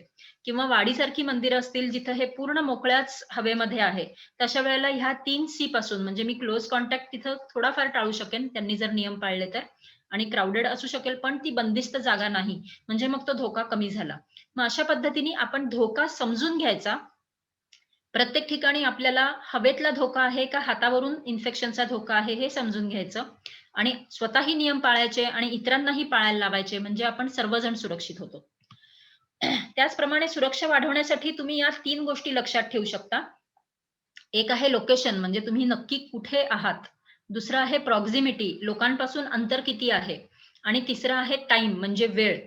मघाशी आपण करोनाचा शत्रू म्हणून वेळ बघितलं होतं. इथं वेळ आपल्याला मित्रासारखा वापरायचा आहे. म्हणजे आपण म्हणतो की साधारण 15 मिनिटाचा जर कॉन्टॅक्ट आला, तर त्यावेळेला आपल्याला इन्फेक्शनचे चान्सेस हे वाढलेले असतात. त्यामुळे जर मला काही काम करायचंय किंवा आता हॉटेलमध्ये गेलीये मी, मला काहीतरी पॅक घेऊन यायचंय, तर पूर्ण वेळ वाट आतमध्ये बघण्याऐवजी मी पटकन आत जाईन, ऑर्डर देईन, बाहेर येऊन मोकळ्या हवेमध्ये, लोकेशन बाहेर मोकळ्या हवेमध्ये थांबून वाट बघेन. पुन्हा आत जाईन, 5 मिनिटामध्ये पेमेंट करेन आणि पुन्हा बाहेर येईन. अर्थातच या वेळेला मी मास्क लावलेला असेल. तर अशा पद्धतीने आपण लोकेशन किंवा आता हॉटेल निवडताना ज्या ठिकाणी मला बाहेर बसून जेवता येईल, अशा ठिकाणचं हॉटेल मी निवडेन, जेणेकरून तिथं माझी सुरक्षा वाढलेली असेल. तर आपल्याला भविष्यामध्ये ह्या अशा पद्धतीने जगायला लागणार आहे, की जिथं आपण लोकेशन, प्रॉक्सिमिटी म्हणजे समजा मित्र भेटणार असतील, तर एकाच वेळेला 10 मित्रांनी भेटण्याऐवजी 2 किंवा 3 मित्रच जर भेटले, तर अशा वेळेला अंतर राखून बसू शकतात, मास्क लावून बोलू शकतात आणि वेळ देखील कमी ठेवू शकतात, जेणेकरून आपण सर्व सुरक्षित राहू शकतो. तर 3 गोष्टी लक्षात ठेवा: लोकेशन, प्रॉक्सिमिटी आणि टाइम. जेवढं आउटडोअर, जेवढं अंतर जास्ती आणि जेवढा वेळ कमी, तेवढी आपली सुरक्षा वाढलेली असते. मास्कच्या बाबतीमध्ये या वेळेला चुकून देखील मास्क काढायचा नाही आपल्याला, कारण जर काढला तर त्यावेळेला एरोसोल जनरेट होतच असतात आणि जवळपास कुणी असेल तर संसर्ग होईल. बोलताना मास्क काढायचा नाही. आपण इतर कुणासोबतही असू तर मास्क काढायचा नाही शक्यतो. तुम्ही बंद खोलीमध्ये असाल तर मास्क काढायचा नाही. कारमध्ये असताना मास्क काढायचा नाही. फोटो वगैरेसाठी सध्याच्या काळामध्ये मास्क काढणं म्हणजे मला हे फार धोकादायक कृती वाटते, कारण तेव्हा आपण सगळेजण जवळ आलेलो असतो. एसी रूम, बस, कोच, एसी असेल त्या ठिकाणी तुम्ही मास्क काढायचा नाही. आणि मुख्य म्हणजे लक्षण जर आलं तर अशा वेळेला मास्कचा वापर हा करायलाच पाहिजे, जेणेकरून तुमचे मित्र आणि तुमचे कुटुंबीय हे सुरक्षित राहू शकतात. सगळ्यांना एक सवय आहे की सगळेजण मास्क नाका तोंडावर न लावता थोड्या वेळासाठी का होईना, काही काम असेल कशासाठी पण तो असा खाली ओढून हनवटीवर लावलेला असतो. तर ही अतिशय धोकादायक कृती आहे. कारण समजा मी आता बाहेर गेलेली आहे, बँकेमधनं बाहेर आले आणि मला वाटलं की हा चला आता मास्क मी काढेन आणि मी मास्क असा खाली घेतला. पण मी जेव्हा बँकेमध्ये होते त्यावेळेला शक्यता आहे की माझ्या अंगावर, माझ्या मास्कवर, तोंडावर, गळ्यावर व्हायरस आलेला असेल आणि अशा वेळेला मास्क खाली घेऊन मी जेव्हा पुन्हा वर घेते, त्यावेळेला गळ्यावरचा व्हायरस मी उचलून स्वतःच्या नाकाजवळ नेत असते. त्यामुळे ही जी कृती आहे मास्क वर खाली करायची, ही अतिशय धोकादायक आहे आणि ही जर आपण टाळली तर आपण प्रतिबंध स्वतःसाठी चांगल्या प्रकारे करू शकू. कोविड तरी देखील आपल्याला झाला तर आपण घाबरायचं नाहीये, दुर्लक्ष करायचं नाहीये, औषधं चुकवायची नाहीये, टाळाटाळ करायची नाहीये, लोकांचा विचार करायचा नाहीये, मनाने उपचाराचे प्रयोग करायचे नाहीयेत आणि धोक्याची लक्षणं दिसली तर मात्र वेळ देखील घालवायचा नाहीये. मघाशी मी तुम्हाला कारणं सांगितली होती, की लोकांच्या मनातले गैरसमज आणि भीती. तर या सर्व गोष्टींमुळं अशा प्रकारच्या चुका घडतात लोकांकडनं. तर या आपण टाळायच्या म्हणजे मग आपण स्वतः, आपलं कुटुंबीय सर्व सुरक्षित राहू शकतो. तर आपण जर शत्रू म्हणतो कोरोनाला आणि कोरोना आपल्या शरीरामध्ये राहणार आहे, आपल्या पेशींमध्ये राहणार आहे, तर जेव्हा कधी कोरोना माझ्या शरीरामध्ये शिरेल, लवकरात लवकर मला समजणं फार आवश्यक आहे. आपल्या घरामध्ये चोर शिरले तर आपण असं म्हणत नाही, की ठीक आहे, आपल्या खोलीमध्ये येईल तेव्हा आपण त्या चोरावर काहीतरी ॲक्शन घेऊया. जिथे कुठे आवाज आपल्याला येत असेल, त्या ठिकाणी जाऊन आपण शोध घेतो. तशाच पद्धतीने आपल्याला जर ब्रेक द चेन करायचं असेल, तर सर्वात पहिल्यांदा हा शत्रू नक्की कुठे लपून बसलाय, नक्की कुणाच्या शरीरामध्ये आहे, हे जाणून घेणं हे पहिली पायरी असते आणि ही अत्यंत महत्वाची पायरी आहे. जर आपण शत्रूला शोधलंच नाही, तर आपण प्रतिबंध करू शकत नाही. त्यामुळं सगळ्यात पहिलं या साथीच्या काळामध्ये लक्षात ठेवायचं, कुठलाही आजार असेल, कुठलंही लक्षण असेल, कारण सध्या कोरोना हा नुसता ताप म्हणून येऊ शकतो, नुसता थकवा म्हणून येऊ शकतो, नुसती डोकेदुखी म्हणून येऊ शकतो, नुसते जुलाब म्हणून पण येऊ शकतो. त्यामुळे कोरोना कशा पद्धतीने कुणाच्या शरीरामध्ये दिसेल, हे आपण खात्रीशीरपणे सांगू शकत नाही. म्हणजे चला मला वास घेता येतोय, म्हणजे मला कोरोना नाही, इन्फेक्शन नाही झालं, असं आपण खात्रीने म्हणू शकत नाही. सध्या साथ चालू आहे. कुठलंही आजारपण आलं, कुठलंही लक्षण आलं, अशा वेळेला सर्वात आधी आपण टेस्ट करायची. कारण मला जर माझ्या कुटुंबाला सुरक्षित ठेवायचं असेल, तर मला लगेच कळलं पाहिजे, की माझ्या शरीरामध्ये कोरोना लपला आहे का? तर जर आपण टेस्ट केली, तर आजार लगेच पहिल्या दिवशी पण समजू शकतो. कुटुंबीय लगेच सुरक्षित होतात, कारण आपण शंका घेतोय, की कोविड आहे का? आणि आपण लगेच काळजी घ्यायला चालू करतो. व्हायरसची संख्या नियंत्रित राहू शकते, कारण आपण लगेच त्याच्यावर काही उपचार किंवा विश्रांती हे उपाय करणार आहोत. इम्युनिटी ओव्हर रिएक्शन मध्ये जाण्याची शक्यता देखील कमी होते, कारण आपण दुर्लक्ष करत नाही आहोत. पोस्ट कोविडची शक्यता कमी होते, कारण जर आपण दुर्लक्ष केलं, तर अशा वेळेला आपण सिरियस होण्याची शक्यता जास्ती असते. त्यानंतर पॉझिटिव्ह रिपोर्ट आल्याने पोस्ट कोविड सुविधा पण सहज मिळू शकतात आणि बऱ्याचदा असं होतं, की दुसऱ्या आठवड्यामध्ये पुन्हा रिपोर्ट पॉझिटिव्ह येत नाही. मग अशा वेळेला आपल्याला तपासणीचा रिपोर्ट नसल्यामुळं गरज पडली तर ऑक्सिजनचा बेड पण मिळत नाही. तशा पद्धतीसाठी ब्रेक द चेन करण्यासाठी आणि हे सगळे फायदे व्हावेत यासाठी पहिल्या दिवशी शंका आली, की लगेच तपासणी करायची आणि तपासणी केल्यानंतर मुख्य आपल्याला ह्या 2 गोष्टी करायच्या आहेत, जे प्रतिबंधासाठी अतिशय आवश्यक आहेत. आपण साथीचा रोग म्हटलो आणि साथ थांबवण्यासाठी हे अतिशय महत्वाची पावलं आहेत. ही यासाठी महत्वाची आहेत, की अनफॉर्च्युनेटली आपल्याकडे अजूनही कोरोनाला मारू शकेल असं कुठलंही औषध नाहीये, की जे ठामपणे कोरोना व्हायरुसायडल म्हणतो असं कुठलं औषध नाहीये. तर त्यामुळे आपल्याला कोरोना कुठं लपलाय हे ओळखणं, कोरोनाला इतर लोकांपासून बाजूला नेणं म्हणजे रुग्णाला बाजूला नेणं, विलगीकरण करणं आणि जर कुणाला संपर्क आला असेल, तर अशा व्यक्तींवर लक्ष ठेवणं, जेणेकरून जर कोरोना शिरला असेल त्यांच्या शरीरात, तर आपल्याला लगेच सापडेल. तर हे उपाय फार महत्वाचे आहेत. त्यामुळे आयसोलेशनचे नियम पाळणं, शक्य असेल, सुविधा असेल, तर तुम्ही सरकार जी सुविधा प्रोव्हाईड करतं, CCC सेंटर, विलगीकरण कक्ष, त्या ठिकाणी तुम्ही जाऊ शकता. नसेल शक्य, घरी सुविधा असेल आणि तुम्ही सर्वजण काळजी घेऊ शकत असाल, तर मग घरी राहू शकता. त्याचप्रमाणे तुमचा संपर्क आला, तर न चुकता 14 दिवस स्वतःवर लक्ष ठेवायचं. व्हायरस 14 दिवसापर्यंत लपून राहू शकतो, पण सहसा 5 ते 7 दिवसामध्ये लक्षात येतं. दुसऱ्याच दिवशी आपण तपासणी केली, म्हणजे माझ्या घरी कोणी पॉझिटिव्ह रुग्ण आहे आणि मी लगेच जाऊन दुसऱ्या दिवशी तपासणी केली आणि मी निवांत झाले, की आता मला कोरोनाचं इन्फेक्शन नाहीये, तर ते चुकीचं आहे. मला 14 दिवस स्वतःवर लक्ष ठेवायला पाहिजे आणि शक्यतो त्यावेळी इतर लोकांपासून दूर राहायला पाहिजे, क्वारंटाईन व्हायला पाहिजे. तर टेस्ट करणे, आयसोलेशन करणे आणि क्वारंटाईन करणे हे अतिशय महत्वाच्या स्टेप्स आहेत. काही चांगल्या सवयी आपण लावून घेऊया, ज्याच्यामुळे प्रतिबंधाला मदत होते. म्हणजे चेहऱ्याला हात न लावणे, घराच्या बाहेरून आल्यानंतर अंघोळ, हातपाय, तोंड धुणे, बाहेर नेलेले सामान इतर वस्तूंपेक्षा वेगळे ठेवणे आणि बाहेरचं काही सामान आलं असेल, तर त्याला 1-2 दिवस, 3 दिवस बाजूला ठेवणे, जेणेकरून त्याच्यावरचा व्हायरस मरेल.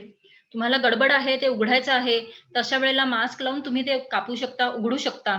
त्यानंतर वस्तू काढल्यानंतर तुम्ही ते हात व्यवस्थित स्वच्छ करू शकता. त्यामुळं प्रत्येक गोष्ट करायची असेल तर आपण जर सुरक्षेचे मार्ग शोधले तर आपण करू शकतो.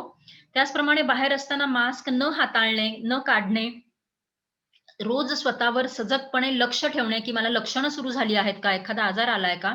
त्यानंतर वस्तू कुठलीही हाताळलीत, की त्यानंतर हात स्वच्छ करणे. तर या सवयी आपण लावल्या, तर आपल्याला खूपच फायदा होऊ शकतो. कारण लक्षात घ्या, संसर्ग होण्यासाठी फक्त काही मिनिटं लागतात. बरेच लोक म्हणतात, "आम्ही वर्षभर काळजी घेतली, पण तरी पण आम्हाला संसर्ग झाला." तुम्ही वर्षभर काळजी घेतली असेल, पण तुम्ही एका ठिकाणी काळजी घेतली नाहीत आणि तिथं जर रुग्ण असेल, तर अशा वेळेला काही मिनिटांमध्ये तुमच्यापर्यंत संसर्ग येऊ शकतो. हे अतिशय अवघड काम आहे. प्रिव्हेन्शनचं काम, रोग थांबवण्याचं काम हे थकवणारं काम असतं. कारण आपल्याला त्याचा फायदा दिसत नसतो. पण लक्षात घ्या, प्रत्येक दिवस जो तुम्हाला संसर्गाशिवायचा आहे, हा बोनसच आहे. आणि मघाशी आपण चित्र बघितलंत, की प्रत्येकाने जर प्रयत्न केला, तर मला सुरक्षित ठेवलं, तर मी भविष्यातल्या हजारो केसेस थांबवू शकते. हे जर आपण नेहमी लक्षात ठेवलं, तर आपल्याला ही प्रतिबंधाची कामं करायला छान वाटेल आणि स्वतःचा अभिमान पण वाटेल. आता घरच्यांची सुरक्षा कशी वाढवायची? प्रसार जर एका घरामध्ये एक रुग्ण झाला, तर तो इतर घरातले कुटुंबीय सुरक्षित राहावेत, यासाठी आपण काय करू शकतो? हा प्रतिबंध कसा करू शकतो? सध्या कुठलाही आजार कोरोनामुळे असेल असं समजून तपासणीचा रिपोर्ट येईपर्यंत वाट बघायची नाही. त्याच्या आधीच आपण मास्क लावायचा आणि आपण आधीच कुटुंबियांपासून थोडंसं अंतर राखायचं. नंतर रिपोर्ट निगेटिव्ह आला तर काहीच हरकत नाही. पण समजा रिपोर्ट पॉझिटिव्ह आला, तर लक्षात घ्या, की लक्षण सुरू व्हायच्या आधीचे 2 दिवस, जेव्हा तुम्हाला काहीच कल्पना नसते आणि लक्षण सुरू झाल्यानंतरचे 2 दिवस, ह्या काळामध्ये शरीरामध्ये व्हायरसचं प्रमाण हे अतिशय जास्ती असतं आणि त्यामुळं होणारा संसर्ग पण होण्याची शक्यता खूप जास्ती असते. त्यामुळे आपल्याला लक्षण सुरू झाल्या मास्क लावायचा आणि घरच्यांपासून अंतर राखायचं. आजारी व्यक्तीने घरातला वावर कमी करायचा, इतरांसोबत जेवण करायचं नाही, वेगळ्या खोलीमध्ये राहायचं आणि ज्या व्यक्तीला जोखीम सगळ्यात कमी असेल कुटुंबामध्ये, त्या व्यक्तीने त्यांची काळजी घ्यायची. काळजी घेणाऱ्या व्यक्तींनी पण मास्क लावायचा, हातांची नीट स्वच्छता राखायची आणि कोरोना सदृश लक्षण जर आढळलं, तर नक्की आणि वेळेवर तपासणी करून घ्यायची आणि पल्स ऑक्सिमीटर आणि 6 मिनिट वॉक टेस्ट यांच्या मदतीने स्वतःवर लक्ष ठेवायचं. गंभीरपणा सुरू झाला की लगेच दवाखान्यामध्ये जायचं. तर हे घरच्यांची सुरक्षा वाढवण्यासाठीचे उपाय आहेत. लक्षात घ्या, की तुम्ही जेव्हा घराच्या बाहेर असता, तेव्हा तुम्ही मास्क वापरता, तुम्ही जास्त लक्षपूर्वक काळजी घेता स्वतःची. पण जेव्हा आपण आपल्या घरी असतो, कुणा नातेवाईकासोबत असतो, जेव्हा मित्रांसोबत असतो, त्यावेळेला आपली काळजी ही सर्वात कमी असते. त्याचप्रमाणे जेव्हा आपण ऑफिसमध्ये असतो, तेव्हा सगळेच ओळखीचे लोकं असतात. त्यामुळे शक्यता आहे, की अशा ठिकाणी आपण नियम पाळणं थोडंसं कमी करू आणि मग अशा वेळेला जर संसर्ग झाला किंवा संसर्ग जेव्हा पसरतो, तो शक्यतो कुटुंबामध्ये पसरतो किंवा तो अ, कामाच्या ठिकाणी पसरतो. तर कामाच्या ठिकाणी तुम्ही कशी सुरक्षा वाढवू शकता? तुम्हाला लक्षणं असतील किंवा कुणालाही लक्षणं असतील, तर त्या व्यक्तींनी कधीही कामावर जायचं नाही. त्याचप्रमाणे लगेच टेस्ट करायची आणि निगेटिव्ह रिपोर्ट आल्यावरच कामावर जायचं. कामाच्या ठिकाणी सर्व नियम पाळायचे. गर्दी टाळण्यासाठी विविध उपाय करता येऊ शकतात. तुमचं मॅनेजरियल स्टेजनी हे ठरवायला पाहिजे, की वेळेत बदल करायचा का? कमी स्टाफ बोलवायचा का? घरनं काम करायला सांगायचं का? किंवा मीटिंग्स ह्या प्रत्यक्ष न भेटता व्हर्चुअल घ्यायच्या का? तर असे बदल करता येऊ शकतात. मास्कचा वापर योग्य करायचा. वायुविजन ऑफिसच्या ठिकाणी देखील सुधारायचं. एसी जर असेल, तर त्यासाठी पण काही उपाय आहेत. जसं एसी आधीच लावून ठेवायचा, लोकं आले की बंद करायचा, जेणेकरून खोली आधीच गार झालेली असेल. किंवा एसी आणि लावला तरी देखील खिडकी उघडी ठेवायची. किंवा एसीचा जो हवेचा झोत असतो, तो कुठल्याही व्यक्तीकडे न येता वर भिंतीकडे किंवा इतर वेगळ्या ठिकाणी जाईल, अशा पद्धतीने लावायचा, जेणेकरून व्हायरस जरी आला तरी तो व्यक्तीच्या नाकावर येणार नाही आणि बाजूला जाईल. तर असे काही उपाय आहेत ज्यांनी आपण सुरक्षित राहू शकतो. त्याचप्रमाणे एकत्र डबा खाणे हे या काळामध्ये टाळलं पाहिजे. आपापल्या जागेवर बसून खाऊ शकता किंवा शेजारी बसून खाऊ शकता किंवा अंतर राखून खाऊ शकता किंवा वेगवेगळ्या वेळी खाऊ शकता. त्याचप्रमाणे चहा वगैरे घेण्यासाठी मास्क काढावा लागतो. काढावा लागला तरी त्यावेळेला पटकन चहा घ्यायचा आणि मास्क लावून नंतरच बोलायचं, असं आपण करू शकतो. या सर्वांखेरीज एक सर्वात महत्त्वाचा उपाय आहे, ते म्हणजे लसीकरण. आणि आपण खरंच नशीबवान आहोत, कारण तुम्ही जर बघितलंत तर HIV बाधित रुग्ण गेले 40 वर्ष वाट बघतायत, की HIV साठी काहीतरी लस किंवा काहीतरी चांगला उपाय मिळेल, पण त्यांना अजूनही हे मिळालेलं नाही. आणि या आजाराच्या बाबतीमध्ये आपण एवढे लकी आहोत, की आपल्याला एका वेळेला 4 ते 5 लसींच्या बाबतीमध्ये आणि अजूनही लसी तयार होत आहेत, तशा आपल्याकडे ऑप्शन्स आहेत. भारतामध्ये सध्या कोविशिल्ड आणि कोवॅक्सिन आणि स्पुतनिक अशा लसी उपलब्ध आहेत. नोव्हावॅक्सची चाचणी सुरू होईल आणि ह्या सर्व लसी सुरक्षित आहेत. या बाबतीमध्ये आपण पूर्ण सेशन होणार आहे पुढचं, त्यामुळे याबाबत मी जास्त काही सांगणार नाही. फक्त एवढंच लक्षात घ्या की लस घेतल्याने सर्वात मोठा फायदा हा आहे की आपला आजार गंभीर होण्याची शक्यता फार कमी होते. त्याचप्रमाणे मृत्यूची शक्यता देखील कमी होते. तर हा खूप मोठा फायदा आहे. जरी संसर्ग पुढे जाऊ शकत असेल तर आपल्याकडे इतर बरेच उपाय आहेत. आपल्याकडे पूर्ण स्विस चीज मॉडेल आहे. खूप सारे उपाय आहेत आणि ते वापरून आपण सुरक्षित राहू शकतो. आणि लस घेतल्यानंतर आजार पसरण्याची शक्यता देखील कमी होते, कारण शरीरातला व्हायरस हा कमी झालेला असतो. तर हे झाले विविध प्रतिबंधाचे उपाय. आणि लस घेतल्यानंतर जेव्हा हर्ड इम्युनिटी येते, मग अशा वेळेला लक्षात घ्या की बघा, जसं पर्सेंटेज वाढत जातं लसीकरणाचं, तसं आजार पसरण्याचा धोका देखील कमी होऊ लागतो. तर आपल्याला लसीकरणाचं पर्सेंटेज वाढवायचंय. त्यामुळे तुमच्या आजूबाजूच्या लोकांनाही सांगा, लस घेण्याच्या बाबतीमध्ये त्यांना मनामध्ये काही शंका असतील तर त्या दूर करा. आणि लसीकरण हे जास्तीत जास्त लोकांनी घेतलं तर आपण लवकरात लवकर हे सुरक्षित आयुष्य जगण्यासाठी तयार होऊ शकू. तर लक्षात आपल्याला ठेवायचंय, नियम पाळले तर आपण करोनापासून सुरक्षित राहू शकतो, करोनाचा प्रसार टाळू शकतो. मास्क, अंतर राखणे, हातांची स्वच्छता किंवा पृष्ठभागांची स्वच्छता आणि मुख्य म्हणजे वायुविजन, ह्या गोष्टी आपल्याला सुरक्षित राहण्यासाठी मदत करणार आहेत. त्यांचा पुरेपूर वापर करायचा. टेस्टिंग, आयसोलेशन आणि क्वारंटाईन याच्यामुळे साथ आटोक्यात येऊ शकते, त्यामुळे त्यांचाही वापर भरपूर करायचा आहे. आणि करोनापासून सुरक्षित राहण्यासाठी आपण प्रत्येक जण प्रयत्न करणार आहोत, कारण जर तुम्ही आणि मी सुरक्षित राहिलो तर भविष्यामधले हजारो रुग्ण टळून आपण साथ थांबवण्यामध्ये फार मोलाचा सहभाग देणार आहोत. तर त्यामुळे आपण प्रत्येकाने नियम पाळायचे.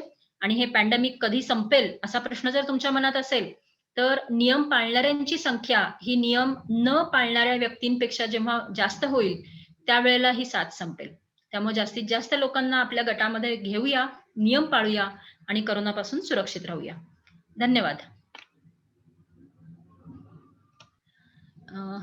काही शंका असतील तर तुम्ही विचारू शकता आणि भिसे सरांनाही काही सांगायचं असेल, कारण शक्यता आहे की माझ्याकडनं काही राहिलं असेल तर भिसे सर, तुम्ही याबाबत आणि काही माहिती सांगणार असाल तर सांगा प्लीज.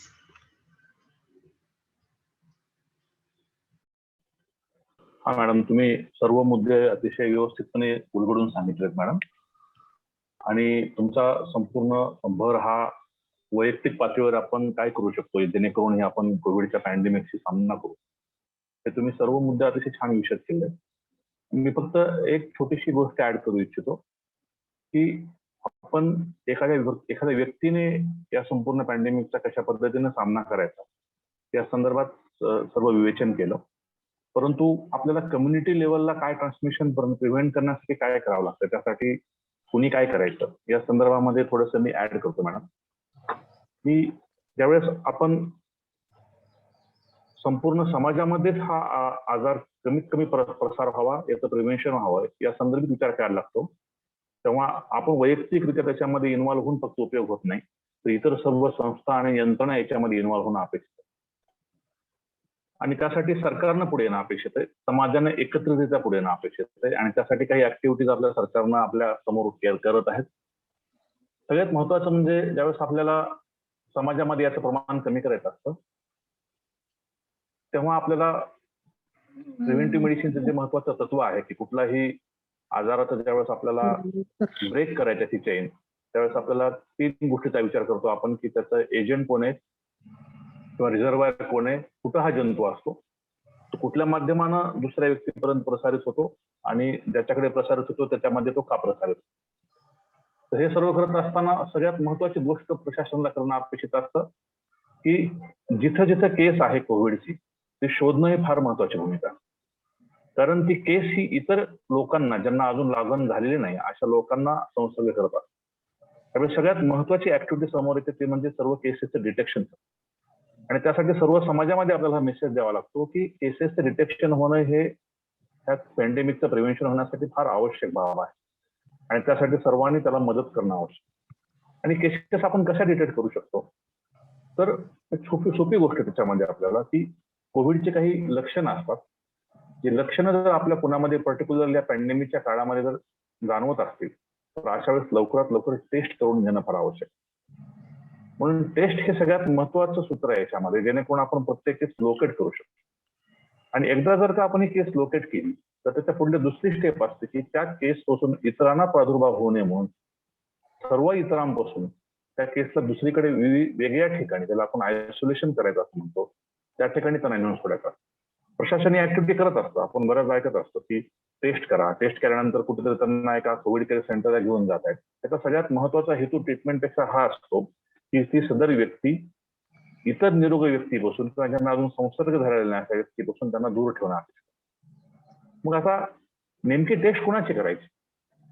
टेस्ट करणं तर आवश्यक, त्याचा फायदा आपल्याला केस शोधण्यासाठी. तर सगळ्यात महत्वाचं म्हणजे ज्याला कोविड सदृश्य लक्षणे आहेत अशा सर्व व्यक्तीची पहिल्यांदा टेस्ट आपण केली. कधी कधी लक्षणं नसताना सुद्धा आपल्याला टेस्ट करावी लागते. जेव्हा आपण किंवा एखादी व्यक्ती एखाद्या कोविड झालेल्या रुग्णाच्या संपर्कामध्ये येते तर अशा वेळेस परत त्या व्यक्तींना संपर्कात आल्यामुळे त्याची रिस्क वाढल्यामुळे त्यांना पण टेस्ट करणं आवश्यक.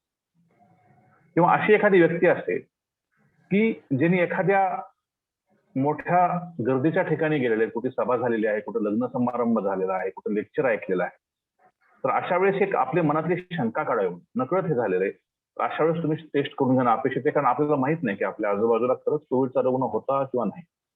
होता काही जरी माहित नसलं तरी नव्हता का हेही फक्त आपल्याला सांगता येत. किंवा एखादी व्यक्ती अशा ठिकाणी गेली असेल की ते क्राऊडेड, एवढा काही क्राऊड जास्त नाही परंतु क्लोज स्पेस आहे, छोटंसं लेक्चर झाले 15-20 लोकांचं पण क्लोज आहे, एखाद्या छोट्याशा कारमध्येच बसून आलेले पण अननोन लोकांसोबत बसून आलेले आहेत, त्या ठिकाणी थोडंसं मास्क वगैरे कोणी कशी वापरायची शंका आहे, अशी कुठलंही हाय रिस्क बिहेवियर आपल्या आजूबाजूला घडत असेल तर अशा सर्व लोकांनी टेस्ट करणं. म्हणजे कोविडचे लक्षणं असले तरी टेस्ट करायची, कोविडचे लक्षणं नसले आणि आपल्या बाजूला काही घडत असेल जेणेकरून आपल्याला संसर्ग होण्याचा धोका जास्त घडलेला असेल तर अशा वेळेस सुद्धा आपल्याला टेस्ट करायची. तर जेवढे जमतील तेवढ्या केसेसचं आपल्याला निदान करणं आवश्यक आहे. तर आता कोविडचे लक्षणं कोणते? तर ताप येणं, थंडी वाजून ताप, आपल्याला डायरिया ज्याला म्हणतो आपण, त्याच्यानं सुद्धा काही लोकांना प्रेझेंट झाले, तर त्या डायरियानं सुद्धा कोविड प्रेझेंट झालंय, नंतर कोविड टेस्ट पॉझिटिव्ह आहे. तर आपली कुठलंही लक्षण जर पॅन्डेमिक व्हायच्या काळामध्ये किंवा एखाद्या आपल्या संसर्ग रुग्णाचे संसर्ग आल्यानंतर काही दिवसामध्ये आपल्यामध्ये आले असतील तर आपण इमिजिएटली टेस्ट करणं आवश्यक. ही टेस्ट केली की आपण सोर्स म्हणून लोकेट होतो, मग आपण इमिजिएटली स्वतःला आयसोलेट केलं पाहिजे. मग आयसोलेट करण्यासाठी आपल्याकडे 2 मार्ग आहेत. आपण घरामध्ये पण स्वतःला आयसोलेट करू शकतो किंवा आपण ज्या ठिकाणी गव्हर्नमेंटचे आयसोलेशन सेंटर आहे तिथं जाऊन आयसोलेट होणं आवश्यक आहे. आणि मॅडमने सांगितल्याप्रमाणे किमान 14 दिवस आपण आवश्यक आहे आयसोलेट करणं स्वतः. त्याच्यानंतर शासन एक दुसरी ऍक्टिव्हिटी करत असते जे सुरुवातीच्या पॅन्डेमिकच्या काळामध्ये अतिशय विग्रसली केली गेली, नंतर थोडीशी ती ढिली पडली, ते म्हणजे कॉन्टॅक्ट ट्रेसिंग. म्हणजे एखादी केस जर पॉझिटिव्ह आली तर आपल्याला एक हिस्ट्री घ्यायची असते की त्या केस पॉझिटिव्ह, त्याला क्लिनिकल सिम्पटम्स आला समजा 4 दिवसापूर्वी आले असतील तर त्याच्या 2 दिवस आधी साधारणतः गेल्या 6 दिवसामध्ये ती व्यक्ती कुठल्या व्यक्तीच्या संपर्कात आली आहे अशी माहिती त्या व्यक्तीकडून आपण घ्यायची. आणि समजा ते 50 व्यक्तीच्या संपर्कात आले असेल किंवा 10 व्यक्तीच्या संपर्कात आले असेल तर त्या 50 लोकांपर्यंत पोहोचणं आवश्यक आहे. त्या 50 लोकांना आणि 10 लोक जे असतील त्यांच्यामध्ये कुठले लक्षणं निघतायत का ते पाहणं आवश्यक आहे. ते लक्षणं जर निघत असतील तर त्यांची इमिजिएटली त्यांची कोविडची टेस्ट करणं आवश्यक आहे. त्याच्यात कोणी पॉझिटिव्ह असतील तर त्यांना परत विलगीकरण करून त्यांचं आवश्यक. आणि समजा लक्षणं जरी कुठली नसली तरी सुद्धा त्या 50 लोकांना इतर सर्व समाजामध्ये आपल्याला मिसळता येणार नाही, त्यांना एका वेगळ्या ठिकाणी ठेवावं लागेल, ज्याला आपण क्वारंटाईन म्हणतो. कारण क्वारंटाईन हे हेल्दी लोकांचे केलं जातं. त्या लोकांना लागण झाल्याची आपल्याला कसली शक्यता वाटत नाही, त्यांना लक्षणं कसली नाहीत परंतु ते संपर्कात आलेले आहेत. मग अशा लोकांना आपण क्वारंटाईन करणं आवश्यक आहे, इतर समाजापासून त्यांना दूर ठेवणं आवश्यक. मग यासाठी कुठल्या कुठल्या गोष्टी करू शकतो? यांना आपण घरामध्येच क्वारंटाईन करू शकतो किंवा काही क्वारंटाईनसाठी डेसिग्नेटेड जागा पण आपण करू शकतो गावामध्ये किंवा हॉस्पिटल्समध्ये, त्याला आपण क्वारंटाईन वार्ड म्हणू शकतो. अशा ठिकाणी त्यांना परत 14 दिवस ठेवणं अपेक्षित आहे, कारण त्यांना कधीही लक्षणं येऊ शकतात किंवा लक्षण न येताही ते इतरांना आजार पसरू शकतात. आणि आपण टेस्ट जर आपल्याला करता येत नसेल तर अशा पद्धतीचं क्वारंटाईन करणं हे आपल्याला फार आवश्यक. तर या पद्धतीनं आयसोलेशन करणं हे केसेसचं आणि कॉन्टॅक्ट ट्रेसेस करून त्यांच्या संपर्कामध्ये जे कोणी मंडळी आलेले आहेत त्यांचं असिम्प्टमॅटिक असेल तरी क्वारंटाईन करणं, सिम्प्टमॅटिक असेल तर टेस्ट करून त्यांचं विलगीकरण करणं फार आवश्यक. हा एक महत्वाचा मुद्दा आपल्याला होता, कारण इंडिव्हिज्युअल लेवलला तर आपण काळजी घेऊ, पण प्रशासकीय लेवलला काळजी घेत असताना या गोष्टी करत असतात. मग आपल्या लोकांना वाटतं की समजा आपल्या शेजारी केस झाली, मग आपल्या घराला पण ते बंदी आणतात, एखादा कंटेनमेंट झोन तयार करतात की या भागातील इतर लोकांनी कुठं जायचं नाही. याच्या मागचं रॅशनल तेच असतं, कारण तुम्ही कदाचित त्या व्यक्तीच्या कॉन्टॅक्टमध्ये आला असता तर कमीत कमी तुम्ही तुमची ऍक्टिव्हिटी कमी थांबवा आणि तुम्ही आता तुमच्या एरियाच्या बाहेर पडून इतर एरियामधील लोकांना तुम्ही कसलाही त्रास होऊ देऊ. यासाठी तुम्हाला तात्पुरत्या लेवलमध्ये तात्पुरतं तिथं बंदी बनवलेलं असतं, ज्याला आपण त्याचा हेतू हा प्रशासनाचा अतिशय चांगला असतो की इतरांना होणे ते आपण समजून घेतला पाहिजे. त्याचा आपल्याला म्हणजे जाणीव असली पाहिजे की आपल्यावरती गंमत म्हणून चालू नाही, की आपल्या सर्व समाजाच्या प्रिव्हेन्शन ह्या आजाराचं व्हावं याच्यासाठी चालू. आणि ज्या लोकांना असं वाटतं की आपण कॉन्टॅक्टमध्ये आलेलो आहोत आणि समजा एकच व्यक्ती कॉन्टॅक्टमध्ये आलेली आहे आणि त्याला कुठल्याही गव्हर्नमेंट सेंटरमध्ये जाऊन क्वारंटाईन व्हायचं नाहीये, तर त्याला घरामध्येच क्वारंटाईन व्हायचं. आणि किंवा एखादा व्यक्ती पॉझिटिव्ह आलेला आहे पण त्याला कुठलेही सिम्पटम नाही, तर अशा व्यक्तीला आपण घरामध्येच ठेवू शकतो, ज्याच्यासाठी होम आयसोलेशन नावाचा कन्सेप्ट प्रशासन आणला होता, जेणेकरून प्रशासकीय यंत्रणेवर परंतु जास्त भार येणार नाही आणि आयसोलेशनची सर्व प्रिन्सिपल पाळलं तर होम आयसोलेशन करून सुद्धा आपल्याला घरामध्ये राहता येऊ शकतं. आता प्रश्न उद्भवतो की घरामध्ये कुठल्या रुग्णाने राहायचं, कारण सर्वांनीच जर विचार केला की मी घरामध्ये राहील आयसोलेशन करून, तर ते धोकादायक होऊ शकतं. त्यामुळे त्याचे काही क्रायटेरिया आहेत ते फार थोडक्यात सांगतो मी, की ज्या लोकांचं वय 60 पेक्षा जास्त आहे आणि ज्यांना कोमॉर्बिडिटी म्हणजे इतर डायबिटीज, हायपरटेन्शन, अस्थमा, हृदयाचा विकार, तर होम आयसोलेशन फक्त मोजक्या लोकांनी करायचे. तर कुठल्या लोकांनी करायचं नाही ते 60 वर्षावर असे लोक आहेत की ज्यांना कुठली कोमॉर्बिडिटी आहे, त्यांनी स्वतःचं होम आयसोलेशन करायचं नाहीये. जे लोक नॉन इम्युनो कॉम्प्रोमाइज म्हणजे ज्यांची इम्युनिटी ही थोडीशी कॉम्प्रोमाइज झालेली आहे, मग ते कशामध्ये होते, कॅन्सरचे उपचार घेणारे असतील, समजा रेडिओथेरपी आणि केमोथेरपी चालू असेल, एखादा HIV चा पेशंट असेल किंवा एखाद्याला ट्रान्सप्लांटेशन झालेलं आहे रिसेंटली किडनीचं वगैरे आणि ते ट्रान्सप्लांट करून त्याचे काही दिवस झाले, अशा लोकांची इम्युनिटी कमी असते, तर अशा लोकांनी घरामध्ये राहायचं नाही. आणि ज्यावेळेस आपण होम आयसोलेट स्वतःला करतो तेव्हा सुद्धा आपल्यावर एक मोठी जबाबदारी येते, कारण आपल्या घरामध्ये इतर जे लोक आहेत त्यांना अजून संसर्ग झालेला नाही, तर अशा लोकांसोबत आपल्याला राहायचं. मग तिथे एक विशेष काळजी घेणं आवश्यक आहे की आपण स्वतःच्या घरामध्ये एक सोर्स म्हणून राहत आहोत आणि अतिशय क्लोज प्रॉक्झिमिटीमध्ये राहतो. होम आयसोलेशन करण्यासाठी त्याच्यामुळे एक महत्वाचा क्रायटेरिया असा ठरतो की तुम्हाला घरामध्ये अशी व्यवस्था पाहिजे की तुम्हाला स्वतःला एक वेगळी रूम, ज्याचा संपर्क इतर कुटुंबियासोबत बिलकुल येणार नाही, अशा पद्धतीचे रूम पाहिजे. तुमचं बाथरूम वेगळं पाहिजे. तुमचं जे घर आहे ते फुल्ली व्हेंटिलेटेड असलं पाहिजे. क्राउडेड प्लेसमध्ये तुम्ही नसावं. 1-2 रूम आहेत आणि त्याच्यातच तुम्ही राहताय असं बिलकुल नसावं. तुम्ही घरामध्ये जरी तुम्ही स्वतः रूम मध्ये वावरत असाल, वेगळ्या रूम मध्ये राहत असाल, तरी सुद्धा तुम्ही घरामध्ये मास्क लावणं अपेक्षित आहे.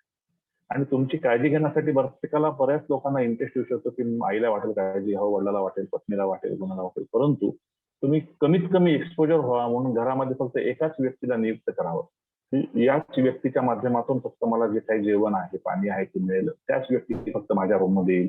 परंतु ते रूम मध्ये येत असताना हे पाळावं की दोन्ही व्यक्तींनी मास्क तोंडावरती असावा. त्यानंतर त्या ठिकाणी कुठल्याही गोष्टीला जर सरफेसला कशाला जर स्पर्श झाला असेल सर्व करणाऱ्या व्यक्तीचा, तर त्यानं लगेच सॅनिटाईज करून हात धुवावे. ज्या वस्तू वापरल्या जातात त्या वस्तू इकडून तिकडे मध्ये बाहेर ट्रान्समिट होत असतील, समजा ग्लास असेल, काही असेल, तर त्याचं सुद्धा सॅनिटायझेशन व्यवस्थित करून घ्यावं आणि वैयक्तिक भांडी तशीच ठेवावी. स्वतः जर धुतली भांडी ज्यांचा होम आयसोलेशन झालेलं आहे तर ते अजून चांगलं राहील. आणि ज्यावेळेस तुम्ही मास्क वापरता आणि तुम्हाला स्वतःला माहिती की आपण पॉझिटिव्ह आहोत, पॉझिटिव्ह नसताना मास्क वापरणं ही गोष्ट वेगळी, पॉझिटिव्ह असताना मास्क वापरणं ही गोष्ट वेगळी, कारण तुमचं पॉझिटिव्ह आहात हे तुम्हाला फक्त माहित आहे. म्हणजे तुमच्या मास्कच्या आतल्या बाजूला तुमच्या बोलण्यामुळे, तुमच्या खोकल्यामुळे जंतू जमा झालेले आहेत. तर अशा वेळेस हा मास्क आपण फ्रिक्वेंटली बदलणं अपेक्षित आहे. तर असं रिकमेंडेशन आहे की तुम्ही कमीत कमी 8 तासानंतर हा मास्क बदलावा किंवा एका दिवसानंतर हा मास्क टाकून द्यावा बाजूला आणि नंतर तो दुसरा वापरावा. डिसइन्फेक्ट करून सुद्धा वापरण्याची आपल्याला शक्यता आहे की आपण सोडियम हायपोक्लोराइडच्या सोल्युशन डिसइन्फेक्ट करून पण वापरू शकतो, परंतु फ्रिक्वेन्सी मात्र त्या डिसइन्फेक्शनची पण जास्त असावी. एकच मास्क जास्त दिवस वापरू. त्याच्यानंतर घरी असताना आपण बाकीची पण काळजी घेणं आवश्यक. खूप पाणी पिलं पाहिजे, सतत हात धुतले पाहिजेत आणि आपलं ऑक्सिजन मॅडमने सांगितल्याप्रमाणे सतत मॉनिटर केलं पाहिजे. आणि आपल्यामध्ये कोविडच्या लक्षणामध्ये काही गोष्टी सिरियसनेस होत आहेत, तर अचानक आपल्याला माइल्ड स्वरूपात जरी आजार असला किंवा असिम्प्टमॅटिक आपण असलं तरी सडनली आपण सिरियस होण्याची शक्यता असते. पण आजार सुरू झाल्यापासून 7व्या दिवसानंतर ती शक्यता फार वाढते. तर तुम्हाला गोष्टी पाहाव्या लागतील की तुमचे एसपीटी कमी होते का, तुम्हाला श्वास घ्यायला काही त्रास होतोय का, तुम्हाला छातीमध्ये दुखतंय का, तुम्हाला अशक्तपणा खूप जाणवतोय का, तुम्हाला मेंटली कन्फ्युज झाल्यासारखं वाटतंय का, काही कळत नाही असं होतंय का. तर अशा वेळेस तुम्ही इमिजिएटली तुमच्या डॉक्टरांना भेटणं आवश्यक आहे. परंतु रिकमेंडेशन असंच आहे की तुम्ही होम आयसोलेशन करण्याचा जो निर्णय घेता तो कधीच कुठल्याही नॉन मेडिकल व्यक्तीनं स्वतःहून कधीच घ्यायचा. ज्यावेळेस आपण पॉझिटिव्ह येतो त्यावेळेस सुरुवातीला जे आपण डॉक्टरांना दाखवणं अपेक्षित आहे. डॉक्टरांनी सर्व तपासण्या केल्यानंतर त्यांनी जर रिकमेंड केलं की तुम्ही घरी राहू शकता मग तुम्ही घरी राहिलं पाहिजे. पण त्यावेळेस एक गोष्ट एन्श्योर केलं पाहिजे की हेल्थ फॅसिलिटी ज्यांनी तुम्हाला घरी राहायला सल्ला दिलेला आहे त्यांच्यामध्ये आणि तुमच्यामध्ये कंटिन्युअस कम्युनिकेशन असलं पाहिजे. डेली जर कम्युनिकेशन असेल तर खूपच चांगलं आहे.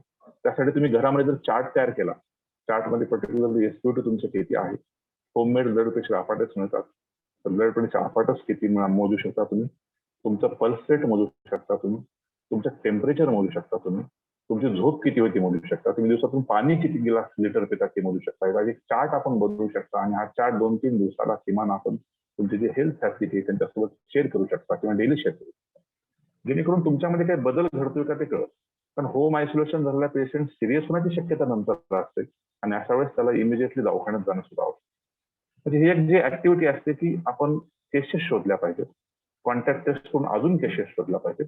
जेवढ्या जास्त केसेस आपण शोधू तेवढ्या लोकांना आपण आयसोलेट केलं पाहिजे. ही स्टेट ऍक्टिव्हिटी जेव्हा खूप चांगल्या पद्धतीनं रन होईल त्यावेळेस हा अजून आपल्याला पॅन्डेमिक आणि ह्या एपिडेमिकचा सामना करता येईल. आणि मग सरकार ज्यावेळेस सांगतं की ही मुवमेंटच मुळामध्ये सगळीकडली कमी करणं फार अपेक्षित आहे जेणेकरून ती फार महत्वाची गोष्ट घेण्यामुळे हा डिसीज स्प्रेड होतो. त्यामुळे जास्तीत जास्त अशा पद्धतीची व्यवस्था निर्माण करणे की लोकांचा संपर्कच एकमेकाशी कमी यावा जेणेकरून ट्रान्समिशन कमी व्हावं. अशा वेळेस सरकारला नाईलाज असतो लॉकडाऊन सारखे निर्णय घ्यावे लागतात. दुकानं, समारंभ, ऍक्टिव्हिटीज बंद कराव्या लागतात. हे करताना सरकारची जी भावना असते ती सर्व कश आपली काळजी घेणं की आपल्या समाजामध्ये हा आजाराचा फैलाव जास्त होऊ नये या अपेक्षेनेच त्यांनी प्रक्रिया केली असते. आपण ते समजून घेऊन त्याचा आदर केला पाहिजे आणि त्याने ज्या काही आपल्याला गाईडलाईन्स दिलेल्या कशा पद्धतीने घरी राहावं, कशा पद्धतीनं समाजात वावरावं, कशा पद्धतीनं इतर गोष्टी कराव्यात त्या सतत आपण विशिष्ट वेबसाईट्स आहेत गव्हर्नमेंटच्या त्याच्या माध्यमातूनच फक्त गोष्टी जाणून करून घ्याव्यात. इतर कुठल्याही व्हॉट्सअप फॉरवर्ड मेसेजेस किंवा सोशल मीडियातल्या मेसेजेस विसंबून राहू नये याची सदैव जाणीव ठेवावा की स्टेट पातळीवरती हा आजार कमी व्हावा, याचा संसर्ग कमी व्हावा याच्यासाठी प्रशासन सतत कार्यरत असतं आणि त्याने दिलेल्या गाईडलाईन्स, त्याने दिलेल्या रिकमेंडेशन पाळणं हे आपलं नागरिक म्हणून कर्तव्य जेणेकरून आपण सर्व समाजामध्ये होणार हे प्रसारण थांबवू शकतो. थोडक्यात मला एवढंच मांडायचं होतं की इंडिव्हिज्युअल लेवलच्या प्रिव्हेन्शन नंतर एक कम्युनिटी लेवलच्या प्रिव्हेन्शनवरती ज्या ऍक्टिव्हिटी करत असतात त्यावर मला ह्या 2-4 मुद्दे मांडायचे. धन्यवाद मॅडम. सर आपल्याला सुद्धा आणि मॅडमना सुद्धा 2-3 प्रश्न आहेत. एक म्हणजे पहिलं लॉंग कोविड म्हणजे नेमकं काय, हा एक आहे. दुसरा म्हणजे 1 ते 12 वर्षापर्यंतची जी लहान मुलं आहेत आता जवळजवळ गेल्या वर्षभरापासून आपण त्यांना घरातच बसवलंय पण काही निमित्तानं त्यांना बाहेर न्यावं लागतं किंवा संध्याकाळी किंवा सकाळी थोडंसं फिरायला बाहेर न्यावं लागतं. अशा वेळेस त्यांना मास्क वापरणं हा फार म्हणजे कठीण होऊन बसतं ते, कारण मास्क ठेवत नाही ती लोक. तर अशा वेळेस त्यांच्यासाठी काय उपाययोजना करावी. आणि तिसरा माझा प्रश्न असा आहे की फीडिंग मदर ज्या आहेत त्याच्यासाठी वेगवेगळे व्ह्यूज असे येत आहेत की काही जणांचं म्हणणं आहे की त्यांनी आता घेऊ नये हे वॅक्सिन, काही जणांचं म्हणणं असं आहे की त्यांनी घेतलं तरी हरकत नाही वगैरे. तर नेमकं काय म्हणजे अशा फीडिंग मदर्सनी वॅक्सिन घ्यावं की नाही घ्यावं.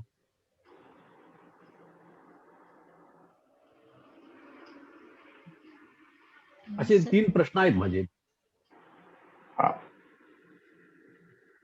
हॅलो सर, पहिला प्रश्न तुमचा काय नॉन कोविड म्हणजे काय विचारलं सर? लॉंग कोविड विचारलं. मग ते नॉन कोविड असा शब्द आहे. हा नाही लॉंग म्हणजे सर मी याच्या तिन्ही प्रश्नाचे उत्तर देण्याचा प्रयत्न करतो सर. सर्वात महत्वाचं म्हणजे तुम्ही जे सुरुवातीला प्रश्न विचारला तो लहान मुलाच्या संदर्भामध्ये. लहान मुलाच्या संदर्भामध्ये अशी गाईडलाईन आहे की 5 वर्षाच्या खालचे जे मुलं आहेत ते असे गरीब धरलेले की ते शक्यतो बाहेर नसतात. आणि त्यांना जर मास्क लावला तर त्यांना श्वसनामध्ये त्यांचा प्रॉब्लेम येऊ शकतो, जेणेकरून ते स्वतःला त्यांना लक्षात येणार नाही की आपण आपला श्वास अडतोय का, आपल्याला काही त्रास होतोय का. लहान बाळांना हो हो आपण ऍडल्ट म्हणून आपल्याला माहित असतं की थोडंसं आपल्याला गुदमरल्यासारखं वाटतंय, आपण थोडं ऍडजस्टमेंट करू शकतो, मास्क थोडा बाजूला काढू शकतो किंवा त्याची व्यवस्थित हँडलिंग करू शकतो, जेणेकरून आपला श्वास पहिल्यासारखा व्यवस्थित होईल. पण ते हो. एकदम जे लहान मुलं असतात त्यांना हे जमणार नाही. म्हणून पहिल्या 1 ते 5 वर्षाच्या मुलामध्ये आपण मास्क लावून जर त्यांना तसं ठेवून दिलं तर त्यांना जो काही त्रास होतो त्यांना सांगता येणार नाही आणि त्या त्रासामधून त्यांना म्हणजे नेमकं काय करायचं तेही कळणार नाही.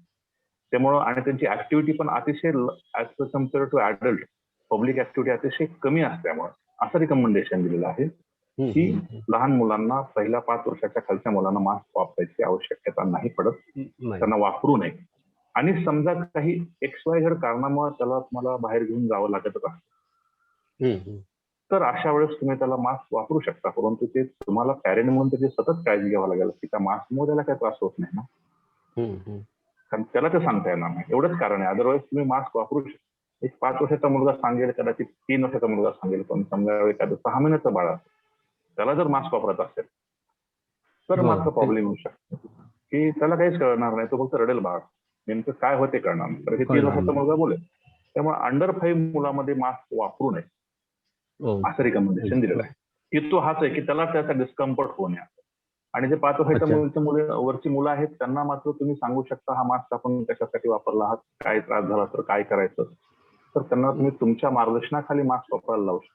No issue. 10 वर्षानंतरचं मास्क वापरता येईल. Okay okay, thank you sir, thank you. आणि लॅक्टेटिंग मदरमध्ये आणि प्रेग्नंट मदरमध्ये सुरुवातीला व्हॅक्सिन देण्यासंदर्भामध्ये अशी गाईडलाईन दिली होती की प्रेग्नन्सी आणि लॅक्टेशन मध्ये व्हॅक्सिन देऊ नये. याचं सर्वात मुख्य कारण असं होतं की प्रेग्नन्सी ही अशी स्टेट असते की ज्याच्यामध्ये त्या स्त्रीची इम्युनिटी कमी होते आणि ओव्हरऑल लॅक्टेशन मध्ये सुद्धा काही काळासाठी तिची इम्युनिटी कमी. मग एक अशी जनरल गाईडलाईन होती की ज्यांची इम्युनिटी कमी असते, म्हणजे ते इम्युनो कॉम्प्रोमाइज असतात, त्यांना ही व्हॅक्सिन सुरुवातीला देऊ. ऑल्दो हे किल व्हॅक्सिन आहे, परंतु त्याचे कॉन्ट्रा इंडिकेशन ठेवलं होतं की इम्युनो कॉम्प्रोमाइज लोकांना व्हॅक्सिन द्यायचं आणि प्रेग्नन्सी आणि थोड्या बहुत प्रमाणामध्ये लॅक्टेशन हे इम्युनो कॉम्प्रोमाइज स्टेट येत असल्यामुळे आपण त्यांना व्हॅक्सिन देण्याचं पण त्यांना व्हॅक्सिनेशनसाठी इलिजिबल झालेलं नाही. परंतु त्याच्यामध्ये दुसरे काही गाईडलाईन्स येत आहेत. फॉर एक्झाम्पल फॉक्सी म्हणजे जे स्त्रीरोग तज्ञांची संघटना आहे, त्यांनी आता रिसेंटली असं सांगितलेलं आहे की आपण प्रेग्नन्सीमध्ये सुद्धा लस द्यायला काही हरकत नाही. आपण ही लस आपण दिली पाहिजे प्रेग्नन्सीमध्ये आणि लॅक्टेशनमध्ये. परंतु गव्हर्नमेंट ऑफ इंडियाच्या गाईडलाईन मध्ये अजून सुद्धा प्रेग्नंट वुमनला व्हॅक्सिनेशन देण्यासंदर्भामध्ये त्यांचा अजून होकार आपल्याला मिळालेला काही दिवस. अजून काही दिवस तर आपल्याला समजा काहीला ट्रायल बेसिस वरती देऊन काही त्रास झाला नाही, काही रिॲक्शन आल्या नाहीत तर ती परवानगी येईलच आपल्याला. आणि त्याच्या पद्धतीनं काही लोक विचार करतात की आपण द्यायला हरकत नाही, जरी ते इम्युनो कॉम्प्रोमाइज स्टेटस असतं तरी इतर इम्युनो कॉम्प्रोमाइज स्टेटस तेवढे जास्त इम्युनो कॉम्प्रोमाइज स्टेटस प्रेग्नन्सीमध्ये नसतं आणि प्रेग्नन्सीच्या तुलनेमध्ये लॅक्टेशन मध्ये ते अजून कमी असतं. पण लोकांना जर असतं त्याच्यामध्ये गैरसमज होऊ नये की आईला जर आपण लस दिली तर बाळाला काहीतरी होईल, तर अशा पद्धतीची कुठलीही गोष्ट प्रेग्नन्सीमध्ये लस दिल्यामुळे बाळाला किंवा बाजूला आई जर दूध पाजवत असेल त्याच्यामुळं बाळाला सुद्धा काही होणार नाही. फक्त हे ती इम्युनो कॉम्प्रोमाइज असल्यामुळे आपण देतो. आणि लॉंग कोविड नावाची जी एक शब्द आहे त्याच्यामध्ये ती कोविडचे 2 गोष्टी आहेत कोविडमध्ये. एक मध्ये कोविडमध्ये आपल्या शरीरामध्ये जंतू जातो, त्या जंतूमुळे आपल्या शरीरामध्ये बरेचसे बदल होतात, रेस्पिरेटरी सिस्टीम आणि नंतर कार्डिओव्हास्क्युलर सिस्टीम अफेक्ट होते आणि त्याच्यामध्ये बरेचसे कॉम्प्लिकेशन होतात आणि कॉम्प्लिकेशन झाल्यानंतर कदाचित काही केसेसमध्ये मृत्यू होतो रुग्णाचा. आणि हे जर घडलं नाही तर मग काय होतं की शरीरामधील व्हायरल लोड जो असतो तो कालांतराने हळूहळू कमी होत जातो आणि त्याला शरीराला किंवा आपल्या व्यक्तीला धोका करण्याची शक्यता नंतर कमी होत जाते. तिसरी गोष्ट महत्वाची असते की सगळ्यात महत्वाचा हा जो डिस्चार्जचा क्रायटेरिया तिने ठरवलेला ना 14 दिवसामध्ये डिस्चार्ज करायचा, हा क्रायटेरियाचा सगळ्यात महत्वाचा संबंधच आहे की त्यावेळेस हा माणूस जी व्यक्ती असते हा इतरांना आजार करू शकत, ट्रान्समिट करू शकत. म्हणजे संपूर्ण फोकस हा आयसोलेशनचा, हा डिसीज ट्रान्समिशन कमी करणं आहे.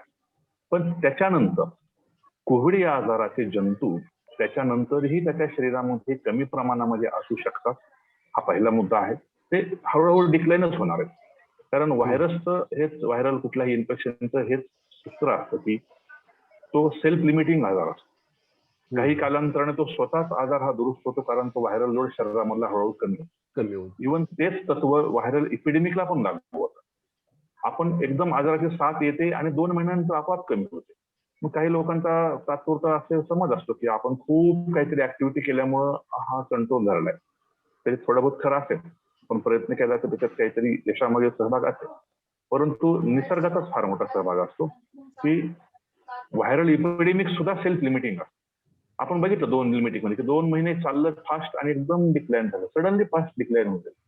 हे टिपिकल इपिडेमिक कर्व त्या पद्धतीचा असतो की ते सेल्फ लिमिटिंग असतं. In the same line virus सुद्धा डिक्रीज होत जातो, परंतु यामध्ये 2 गोष्टी अशा होतात की तुमच्या शरीरामध्ये हा व्हायरस अजून कमी प्रमाणामध्ये पुढील काही दिवस राहू शकतो. त्यावेळेस मग तुमची टेस्ट सुद्धा पॉझिटिव्ह येऊ शकते. आणि परंतु एक गोष्ट शुअर असते की तुम्ही हा डिसीज दुसरीकडे ट्रान्समिट करू शकत नाही. पिरियड ऑफ ट्रान्समिशन हा मॅक्झिमम 14 दिवस.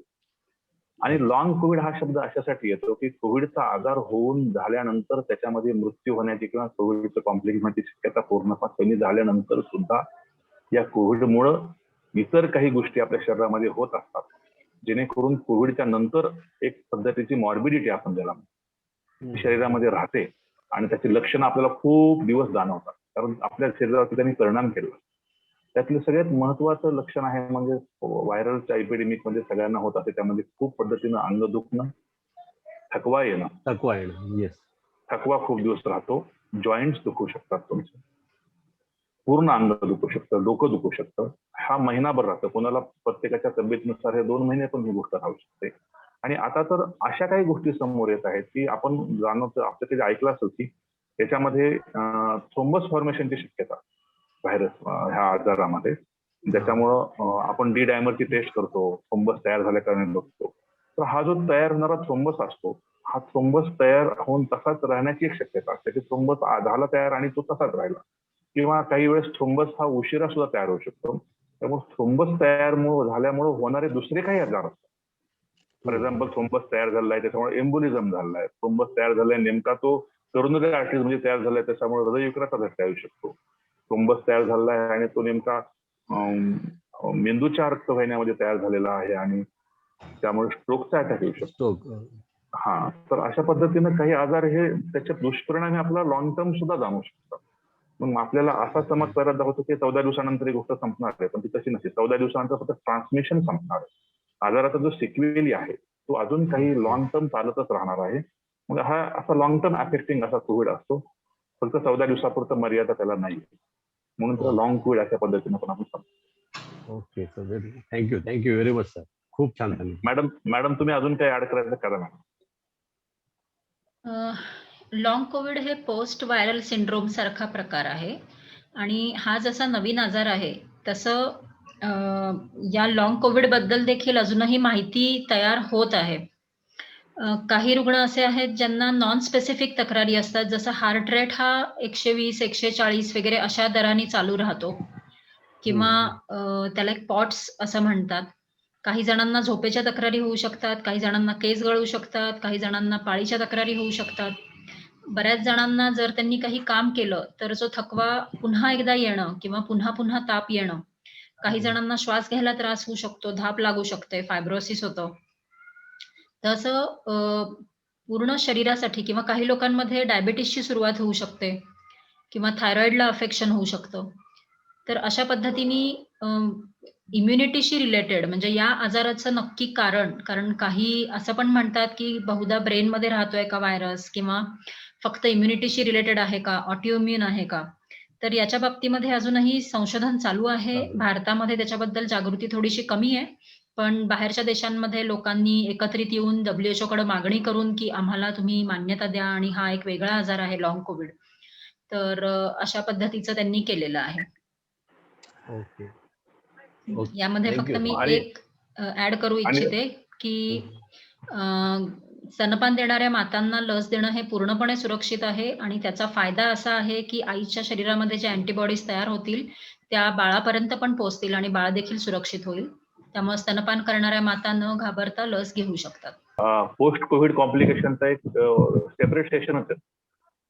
अच्छा सर, आपल्या- ओके, थँक्यू एक रविवार आपण फक्त कोविड त्याच्यासाठीच आहे. नंतर होणारे त्याच्यासाठी त्यावेळेस त्याच्यात हो. विस्तृत आणि नियोजन होऊन जातं. हो sir, thank you very much sir. Thank you madam, thank you. Thank you sir. सगळ्यांना माझा नमस्कार, धन्यवाद. अतिशय सुंदर सेशन झालेलं आहे. मला थोडस की नाही एक प्रश्न असा आहे की हर्ड इम्युनिटी बद्दल थोडस विस्तृत सांगावं. आणि एकाच घरात, आता माझ्याच घरात असं झालं होतं की आम्ही 7-8 लोक राहतो, तर त्यातल्या 5-6 जणांना कोविड झाला आणि मी आणि माझ्या मुलीला नाही झाला. तर ते इम्युनिटी मधला डिफरन्स काय असतो तेवढं? हार्ड इम्युनिटीचा कन्सेप्ट असा असतो की ज्यावेळेस आपण इम्युनिटी अक्वायर करतो, ते कदाचित आपण इन्फेक्शन झाल्यामुळे अक्वायर करू किंवा व्हॅक्सिन झाल्यामुळे अक्वायर करू, त्यावेळेस आपण इंडिव्हिज्युअल लेवलला आपल्याला प्रोटेक्शन. आणि ज्यावेळेस हा डिसीज ट्रान्समिट होत असतो इकडून तिकडे, ज्यावेळेस समजा तो व्हायरस नंतर आपण इम्यून झाल्यानंतर आपल्या शरीरामध्ये आला, तर त्या जंतूला आपल्या शरीरामध्ये जे काही अँटीबॉडी तयार करण्याची ताकद असते त्याच्यामध्ये अँटीबॉडी तयार होते आणि त्या येणाऱ्या जंतूला ते अँटीबॉडी मारते आणि आपल्याला त्या आजाराचा संसर्ग होतो. त्यामुळे तो जंतू आपल्यापर्यंत आलाय, परंतु त्याला वाव नाही मिळाला आपल्या शरीरामध्ये येऊन आपल्याला आजार करतो, कारण आपण प्रोटेक्टेड झालेलो. मग तो जंतू काय करेल, इथं जमलं नाही तर त्याचा जो दुसरा वर्ग आहे उरलेला जंतूंचा, तो दुसऱ्या शरीरामध्ये निश्चितच प्रवेश करेल आणि दुसरा होस्ट शोधण्याचा प्रयत्न करेल. आणि मग समजा तोही होस्ट जर इम्युनाइज असेल तर मग त्याला अजून तिसरा होस्ट शोधावा लागेल. आणि अशा पद्धतीनं समजा तो जंतू फिरतोय सगळीकडे आणि त्याला लक्षात येतोय की आपण जिथं जाऊ त्या ठिकाणी लोक इम्युनाइज आहेत, ऑलरेडी त्यांच्या शरीरामध्ये अँटीबॉडी तयार झालेल्या आहेत, त्यांनी व्हॅक्सिन घेतलेलं आहे. मग त्याला जागाच उरत शोधण्यासाठी. आणि समजा आपण अशी गोष्ट अचीव्ह करू शकलो की आपण मॅक्झिमम लोकांचं लसीकरण केलं आणि मॅक्झिमम लोकांच्या शरीरामध्ये आपल्या अँटीबॉडी तयार होण्याची प्रक्रिया शरीराने शिकून घेतली आणि ते इम्यून झालं प्रत्येक व्यक्ती. समजा 75% व्यक्ती इम्यून झाल्या, 25%च लोक इम्यून झाले नाहीत. समजा असं गृहीत धरलं की आपण 85% लोक इम्यून झालेले आहेत आणि 15% लोकच इम्यून झालेले नाहीत. अशा वेळेस काय होईल की 85% लोक इंडिव्हिज्युअल लेवलला इम्युनाइज आहेत, त्यांच्या भोवताली व्हायरस फिरतोय, त्यांच्या शरीरात द्यायचा प्रयत्न करतोय, परंतु त्यांना मध्ये जागा मिळत नाही, मरतायत त्यांनी तिथं, त्यांची वाढ होत नाही.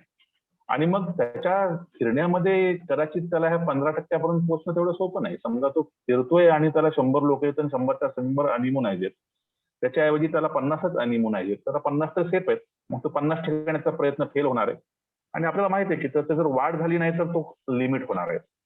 मग अशी जर सिच्युएशन निर्माण झाली की 100 मधील 85 लोक इम्युनाइज आहेत, त्यांच्या जवळ हा व्हायरस येतो, परंतु तो तिथंच मारला जातो, त्याला वाढण्यासाठी जागाच मिळत नाही, तर मग ऑटोमॅटिक त्याचा तो वाढ होणं, वाढीतून त्याचा परत प्रसार होणं, पुन्हा कुठल्या तरी शरीरात जाणं, पुन्हा तिथं वाढ होणं, तिथून पुन्हा कुठेतरी प्रसारित होणं, ही सगळी प्रक्रिया खंडित पावते. आणि अनइम्युनाइज असणारे जे काही 10-15 लोक असतील, जे काही XYZ कारणामुळे अनइम्युनाइज राहिले असतील, त्यांना सुद्धा नकळत प्रोटेक्शन मिळून जातं. कारण बाकीचे 85% लोक इम्युनाइज झाले आहेत तर इनडायरेक्टली ते चेन ब्रेक करतात आणि अशा पद्धतीने जी एक इम्युनिटी अक्वायर केली जाते संपूर्णरित्या 100% इम्युनायझेशन न होताही, परंतु मॅक्झिमम इम्युनायझेशन होऊन जे एक कम्युनिटी टोटली एक अक्वायर करते इम्युनिटी, त्याला आपण हर्ड इम्युनिटी म्हणतो, कळपाची इम्युनिटी म्हणतो, ग्रुपची इम्युनिटी म्हणतो. त्याच्यामध्ये 10% लोक एक्सक्यूज होतात. त्याचं दुसरं उदाहरण आपण देऊ की समजा आपल्या घरामध्ये 9 लोक सक्षम असतील तर एका माणसाला आपल्याला झाकून नेता येतं, एकत्र कुटुंब पद्धतीमध्ये होत असतं. पण आपल्या घरामध्ये 10 पैकी 9 लोकच जर प्रॉब्लेमॅटिक असतील तर मग त्या कुटुंबाचं स्थैर्य हरवतं. 9 लोक चांगले असले की 10वा खपून घेणं, तर कळपामध्ये त्याला इम्यून केलं जाणं, ह्या पद्धतीचे जे घटना आधी घडत होती आपल्या एकत्र कुटुंब पद्धतीने, तेच हर्ड इम्युनिटी घडते. मॅक्झिमम लोक इम्युनाइज असतील तर जे काही थोडे बहुत उरतात त्यांना ती हर्ड इम्युनिटी अक्वायर होतात. हाच कन्सेप्ट असतो आपल्यासाठी की आपण 100% इम्युनाइज जरी करू शकतो ना, ते मॅक्झिमम लोकांना इम्युनाइज केलं तर संपूर्ण समाजाला त्यातून प्रोटेक्शन मिळतो. हा हर्ड इम्युनिटी मागचा कन्सेप्ट आहे. दुसरा प्रश्न विसरलो सर तुमचा मी. एकाच कुटुंबामध्ये 7-8 लोकांना संसर्ग होतो, पण त्यातला एखाद दुसरा सुटतो, ते कसं काय? म्हणजे हा सर, याच्यामध्ये ज्यावेळेस आपण आता मॅडमने सांगितल्याप्रमाणे ज्यावेळेस आजाराची लागण होते तेव्हा एका शरीरामधून व्हायरसेस हे दुसऱ्या शरीरामध्ये जातात आणि रेस्पिरेटरी सिस्टीम हा त्यांचा रूट ऑफ एंट्री असतो, एक्झिट पण तिथे असते. तर त्या ठिकाणी जाऊन नंतर ते व्हायरसेस वाढायला सुरू होतात. मग या ठिकाणी ज्यावेळेस हे इन्फेक्शन होतं, इन्फेक्शन झाल्यानंतरचं 2 प्रकार, एक इन्फेक्शन होणं किंवा न होणं आणि दुसरी गोष्ट म्हणजे झाल्यानंतर त्याचं प्रमाण कमी किंवा जास्त. तर झाल्यानंतर तर त्याचे प्रमाण कमी किंवा जास्त असण्याची शक्यता आहे. त्याच्यामध्ये तुम्हाला सगळ्यात महत्वाचा फॅक्टर हा ठरतो की तुमच्या शरीरामध्ये किती व्हायरसेस आलेले आहेत, की तुमचा व्हायरल लोड तुमच्या एंट्रीचा किती आहे आणि मग तुमच्या शरीरामध्ये व्हायरसेसचा वाढीचा वेग किती आहे याच्यावर सुद्धा अवलंबून आहे, त्याला किती फेवरेबल वातावरण आहे.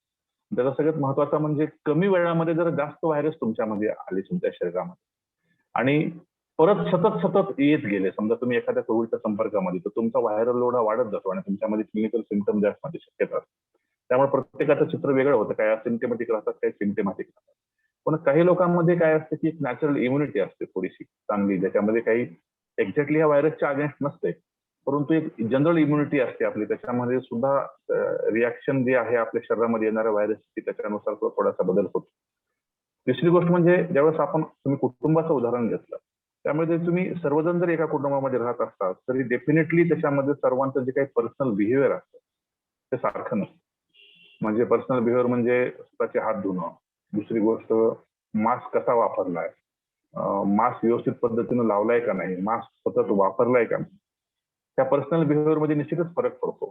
त्यामुळं एका कुटुंबामध्ये जरी तुम्ही असलात, समजा एखाद्या कुटुंबामध्ये आहात आणि 2 जणांना आजार झाला, त्याच्यानंतर दोघांना होणार सुद्धा, त्याच्यामध्ये जसं पर्सनल लेवलची इम्युनिटी, पर्सनल लेवलचा व्हायरल लोड किती याच्यावर सुद्धा अवलंबून आहे, तर त्यानुसारच ही गोष्ट याच्यावर सुद्धा अवलंबून आहे की तुम्ही पर्सनल लेवलला प्रिव्हेन्शन कसं केलं.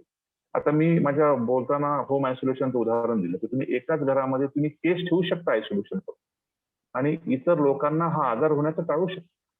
म्हणजे एकाच घरामध्ये राहून बाजूला केस अशी माहीत असलेली ठेवून सुद्धा आपण दुसऱ्या लोकांना हा आजारापासून वाचू शकतो. त्याचं कारणच असं असते की जे मोड ऑफ ट्रान्समिशन होत असतं एका माणसाकडून दुसऱ्या माणसाकडे, याच्यावरती होणारा प्रतिबंध हा सगळ्यात महत्वाचा फॅक्टर असतो की पुढल्या व्यक्तीला आजार होणार आहे का नाही. आजाराची जंतूची एंट्री झाल्यानंतर लक्षणं जरी जाणवलं नाही तर तुमची टेस्ट पॉझिटिव्ह येणार आहे. लक्षणं जाणवायची गोष्ट वेगळी, परंतु मोड ऑफ ट्रान्समिशनच्या गोष्टीच्या लेवलला, पर्सनल लेवलला घेतलेली काळजी कशी आहे, तुमच्या शरीरापर्यंत व्हायरसेस तत्पर्यंत आलेले आहेत, ते जाण्यासाठी त्याला योग्य मार्ग मिळालाय का नाही, त्याला एंट्री करण्यासाठी ऍक्सेस मिळालाय का नाही, या गोष्टी सुद्धा कारणीभूत होतात ज्या आपल्या नकळत घडत असतात, आपल्याला दिसत नसतात. त्यामुळे जवळपासच्या लोकांमध्ये आसपास असून सुद्धा काही लोकांना आजार होण्याची शक्यता हे कारण. मॅडम तुम्ही सांगा. सरांनी सर्व माहिती सांगितलीच आहे. फक्त जसं तुम्हाला इन्फेक्शन नाही झालं, याच्यामध्ये जसे व्हायरसच्या बाबतीमधलं काही कारण असू शकतात. एक बारीक शक्यता अशी पण असू शकते की एखाद वेळी तुम्हाला यापूर्वी असिम्प्टमॅटिकली होऊन गेला असेल. म्हणजे जर असिम्प्टमॅटिकली कोविड झाला असेल तर तो कधीच कळत नाही आपल्याला, कारण त्याच्यामध्ये काहीच लक्षण आलेलं नसतं. तर त्यामुळे असं समजा पूर्वी झालेलं असेल तर अशा वेळेला देखील एखादी व्यक्ती सुरक्षित राहू शकते घरामध्ये. त्यामुळं मल्टिपल फॅक्टर्स आहेत, होस्ट रिलेटेड आणि व्हायरस रिलेटेड, इम्युनिटी रिलेटेड. आणि व्हायरस जसा एका व्यक्तीमधनं दुसऱ्या व्यक्तीमध्ये, तिथून पुन्हा तिसऱ्या व्यक्तीमध्ये असा जेव्हा पुढे पुढे जातो तेव्हा त्याची पण शक्ती थोडीशी कमी झालेली असते. त्यामुळं म्हणजे सिरियल कल्चर सारखं, त्यामुळं तशी पण शक्यता असेल. घरामध्ये देखील तुम्ही कसे कॉन्टॅक्टमध्ये येता, प्रत्येकाचं कॉन्टॅक्टमध्ये येण्याचं प्रमाण कमी जास्त असतं. म्हणजे उदाहरणार्थ मुलं आईच्या फार जवळ अंगाखांद्यावर असतात, पण वडिलांपासून थोडीशी अंतर राखून असू शकतात. म्हणजे अशा पद्धतीने पण आपलं घरातलं वागणूक ही प्रत्येकासोबत सारखी नसते. तर मग असाही फरक पडू शकतो. जेवण खाण्याची पद्धती, कधी काही घरांमध्ये एकत्र जेवण केलं जातं, काही घरांमध्ये प्रत्येकाच्या वेळेनुसार, किंवा एखादी व्यक्ती बाहेर टीव्ही बघत खात असेल, बाकीच्या आतमध्ये खात असतील. अशा प्रत्येक वागणुकीने थोडा फरक पडतो आणि असं घडू शकतं. म्हणजे असं नाही की घरात आला म्हणजे प्रत्येकाला होणारच. त्यांना असंही विचारायचं असावं की पूर्वी आपण म्हणत होतो की हर्ड इम्युनिटी म्हणजे लसीकरणापूर्वीच सगळ्यांना कोविडचा संसर्ग होईल आणि सगळ्यांच्या मध्ये मग त्या अँटीबॉडीज तयार होऊन मग ती हर्ड इम्युनिटी होईल, असा एक काहीतरी गैरसमज लोकांचा आहे. आणि इंग्लंडमध्ये असं झालं, अमेरिकेमध्ये असं झालं असं म्हणत होते. तर त्यावरती मॅडम थोडासा प्रकाश टाकूयात आपण. व्हॉट्सअप फॉरवर्ड आहे. सहसा हर्ड इम्युनिटी आजारांनी येत नाही. जर येत असती तर टीबी सारखे आजार किंवा बाकीचे किती आजार आहेत जे हजारो वर्ष आपल्यासोबत आहेत. पण जोपर्यंत त्याची लस आली नाही आणि त्याचं लसीकरण आपण पूर्ण प्रयत्नांनी केलं नाही, तोपर्यंत ते आजार बिलकुल कमी झाले नाहीत. उलटं त्यांनी खूप जीव जात होते. म्हणजे काही वर्षांपूर्वी म्हणजे आपल्या पालकांच्या काळामध्ये डांग्या खोकला म्हणा किंवा म्हणजे जे आजार मिझल्स असेल, अशा आजारांमुळं जे आता व्हॅक्सिनमुळं प्रिव्हेंट होतात. पण अशा आजारांमुळं पूर्वी लहान मुलांचे जीव जायचे आणि जेव्हा लसीकरण आलं त्यानंतरच त्यांचे जीव वाचणं सुरू झालं. त्यामुळं हर्ड इम्युनिटी ही मुख्यतः लसीकरणानंतरच येऊ शकते आणि ती येईलच का याचीही खात्री नसते. कारण जर दीर्घकाळ काम करणारी लस नसेल, त्याला सारखे बूस्टर लागत असतील किंवा त्या जीवाणूमध्ये किंवा विषाणूमध्ये सारखे बदल होत असतील, तर अशा वेळेला देखील हर्ड इम्युनिटी येण्याचं प्रमाण हे कमी होऊ शकतं. त्यामुळे हर्ड इम्युनिटी हा असा प्रकार नाहीये, की हां, चला आता भोज्याला हात लावला आणि आता हर्ड इम्युनिटी मिळाली. आपण त्यानंतर विश्रांती घेऊ शकत नाही. आपल्याला सतत ती इम्युनिटी त्या 80% किंवा 90% अशा लेव्हलला ठेवण्यासाठी आपल्याला प्रयत्न करायला लागतात आणि जेवढा मोठा आर असतो, तेवढं जास्त हर्ड इम्युनिटी लागते. आर जेव्हा लहान असतो, तेव्हा कमी हर्ड इम्युनिटी असेल, जसं 50-60% असं आपण पूर्वी म्हणायचो. पण आता डेल्टानी आर वाढवलेला आहे. आर 6 ते 8% आलेला आहे. त्यामुळे आता आपल्याला जर हर्ड इम्युनिटी हवी असेल, तर त्याचंही पर्सेंटेज हे खूप पुढे गेलेलं आहे. आणि हे तेव्हाच शक्य आहे, जेव्हा लसीकरण हे वेगाने होईल, कमीत कमी वेळेमध्ये जास्तीत जास्त लोकांपर्यंत लस पोहोचेल. कारण ती इम्युनिटी एका वेळेला असावी लागते. म्हणजे असं नाही, की पहिल्या माणसाला लस दिली आणि 4 वर्षानंतर आपण 85% वाल्या माणसापर्यंत पोहोचलोय. तोपर्यंत पहिल्या माणसाची इम्युनिटी गेलेली असू शकते. त्यामुळे हर्ड इम्युनिटी ही कॉन्स्टंट असा नाहीये कन्सेप्ट. तो सारखा बदलत राहतो आणि कुठल्याही समूहामध्ये नवीन जन्मामुळं किंवा बाहेरून जेव्हा येतात लोकं, अशा वेळेला अनइम्युनाइज्ड लोकही वाढत राहतात. त्यामुळे ते स्टेटस मेंटेन करणं ही खूप मोठं कार्य असतं ते. आणि त्यामुळं फक्त आजारांनी हर्ड इम्युनिटी येईल, हा WhatsApp फॉरवर्ड आणि आपला आशावादी विचार होता, जो शास्त्रीय नव्हता. थोडीशी मदत होईल त्याची, पण लसीकरणाला पर्याय नाही. बरोबर आहे. हा गैरसमज दूर करणे हाच आपला खरा म्हणजे उद्देश आहे. मी आणखीनही अशी विनंती करेन की यानंतरही काही प्रश्न समजा कोणाला विचारायचे असतील, काही शंका असतील, तर ही आपली मालिका चालू राहणार आहे. हा उपक्रम सप्टेंबर पर्यंत चालू राहणार आहे. आपण दरम्यान सुद्धा कधीही आमच्या संपर्कात येऊ शकता, आम्हाला शंका विचारू शकता. आपण त्या तज्ञांच्याकडून परत ते उत्तर घेऊन शंका निरसन करूयात. सुधाकरराव कुलकर्णी स्मृती प्रतिष्ठान आणि त्या अंतर्गत असलेला मराठी विज्ञान परिषदेचा पानगाव विभाग, अर्थातच आपले ऋणी आहोत आम्ही दोन्ही संस्था. खूप वेळ तुम्ही आम्हाला दिला आणि खूप छान माहिती तुम्ही दिलेली आहे.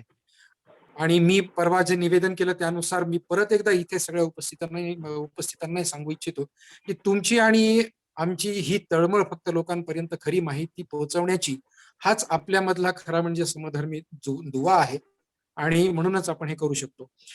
आज मराठी विज्ञान परिषदेचे जुने पूर्वीचे कार्यवाह दिलीप हेर्लेकर सर होते आणि आज इथे मागच्या वेळेला उपस्थित असलेले नागोबा सर देखील उपस्थित आहेत.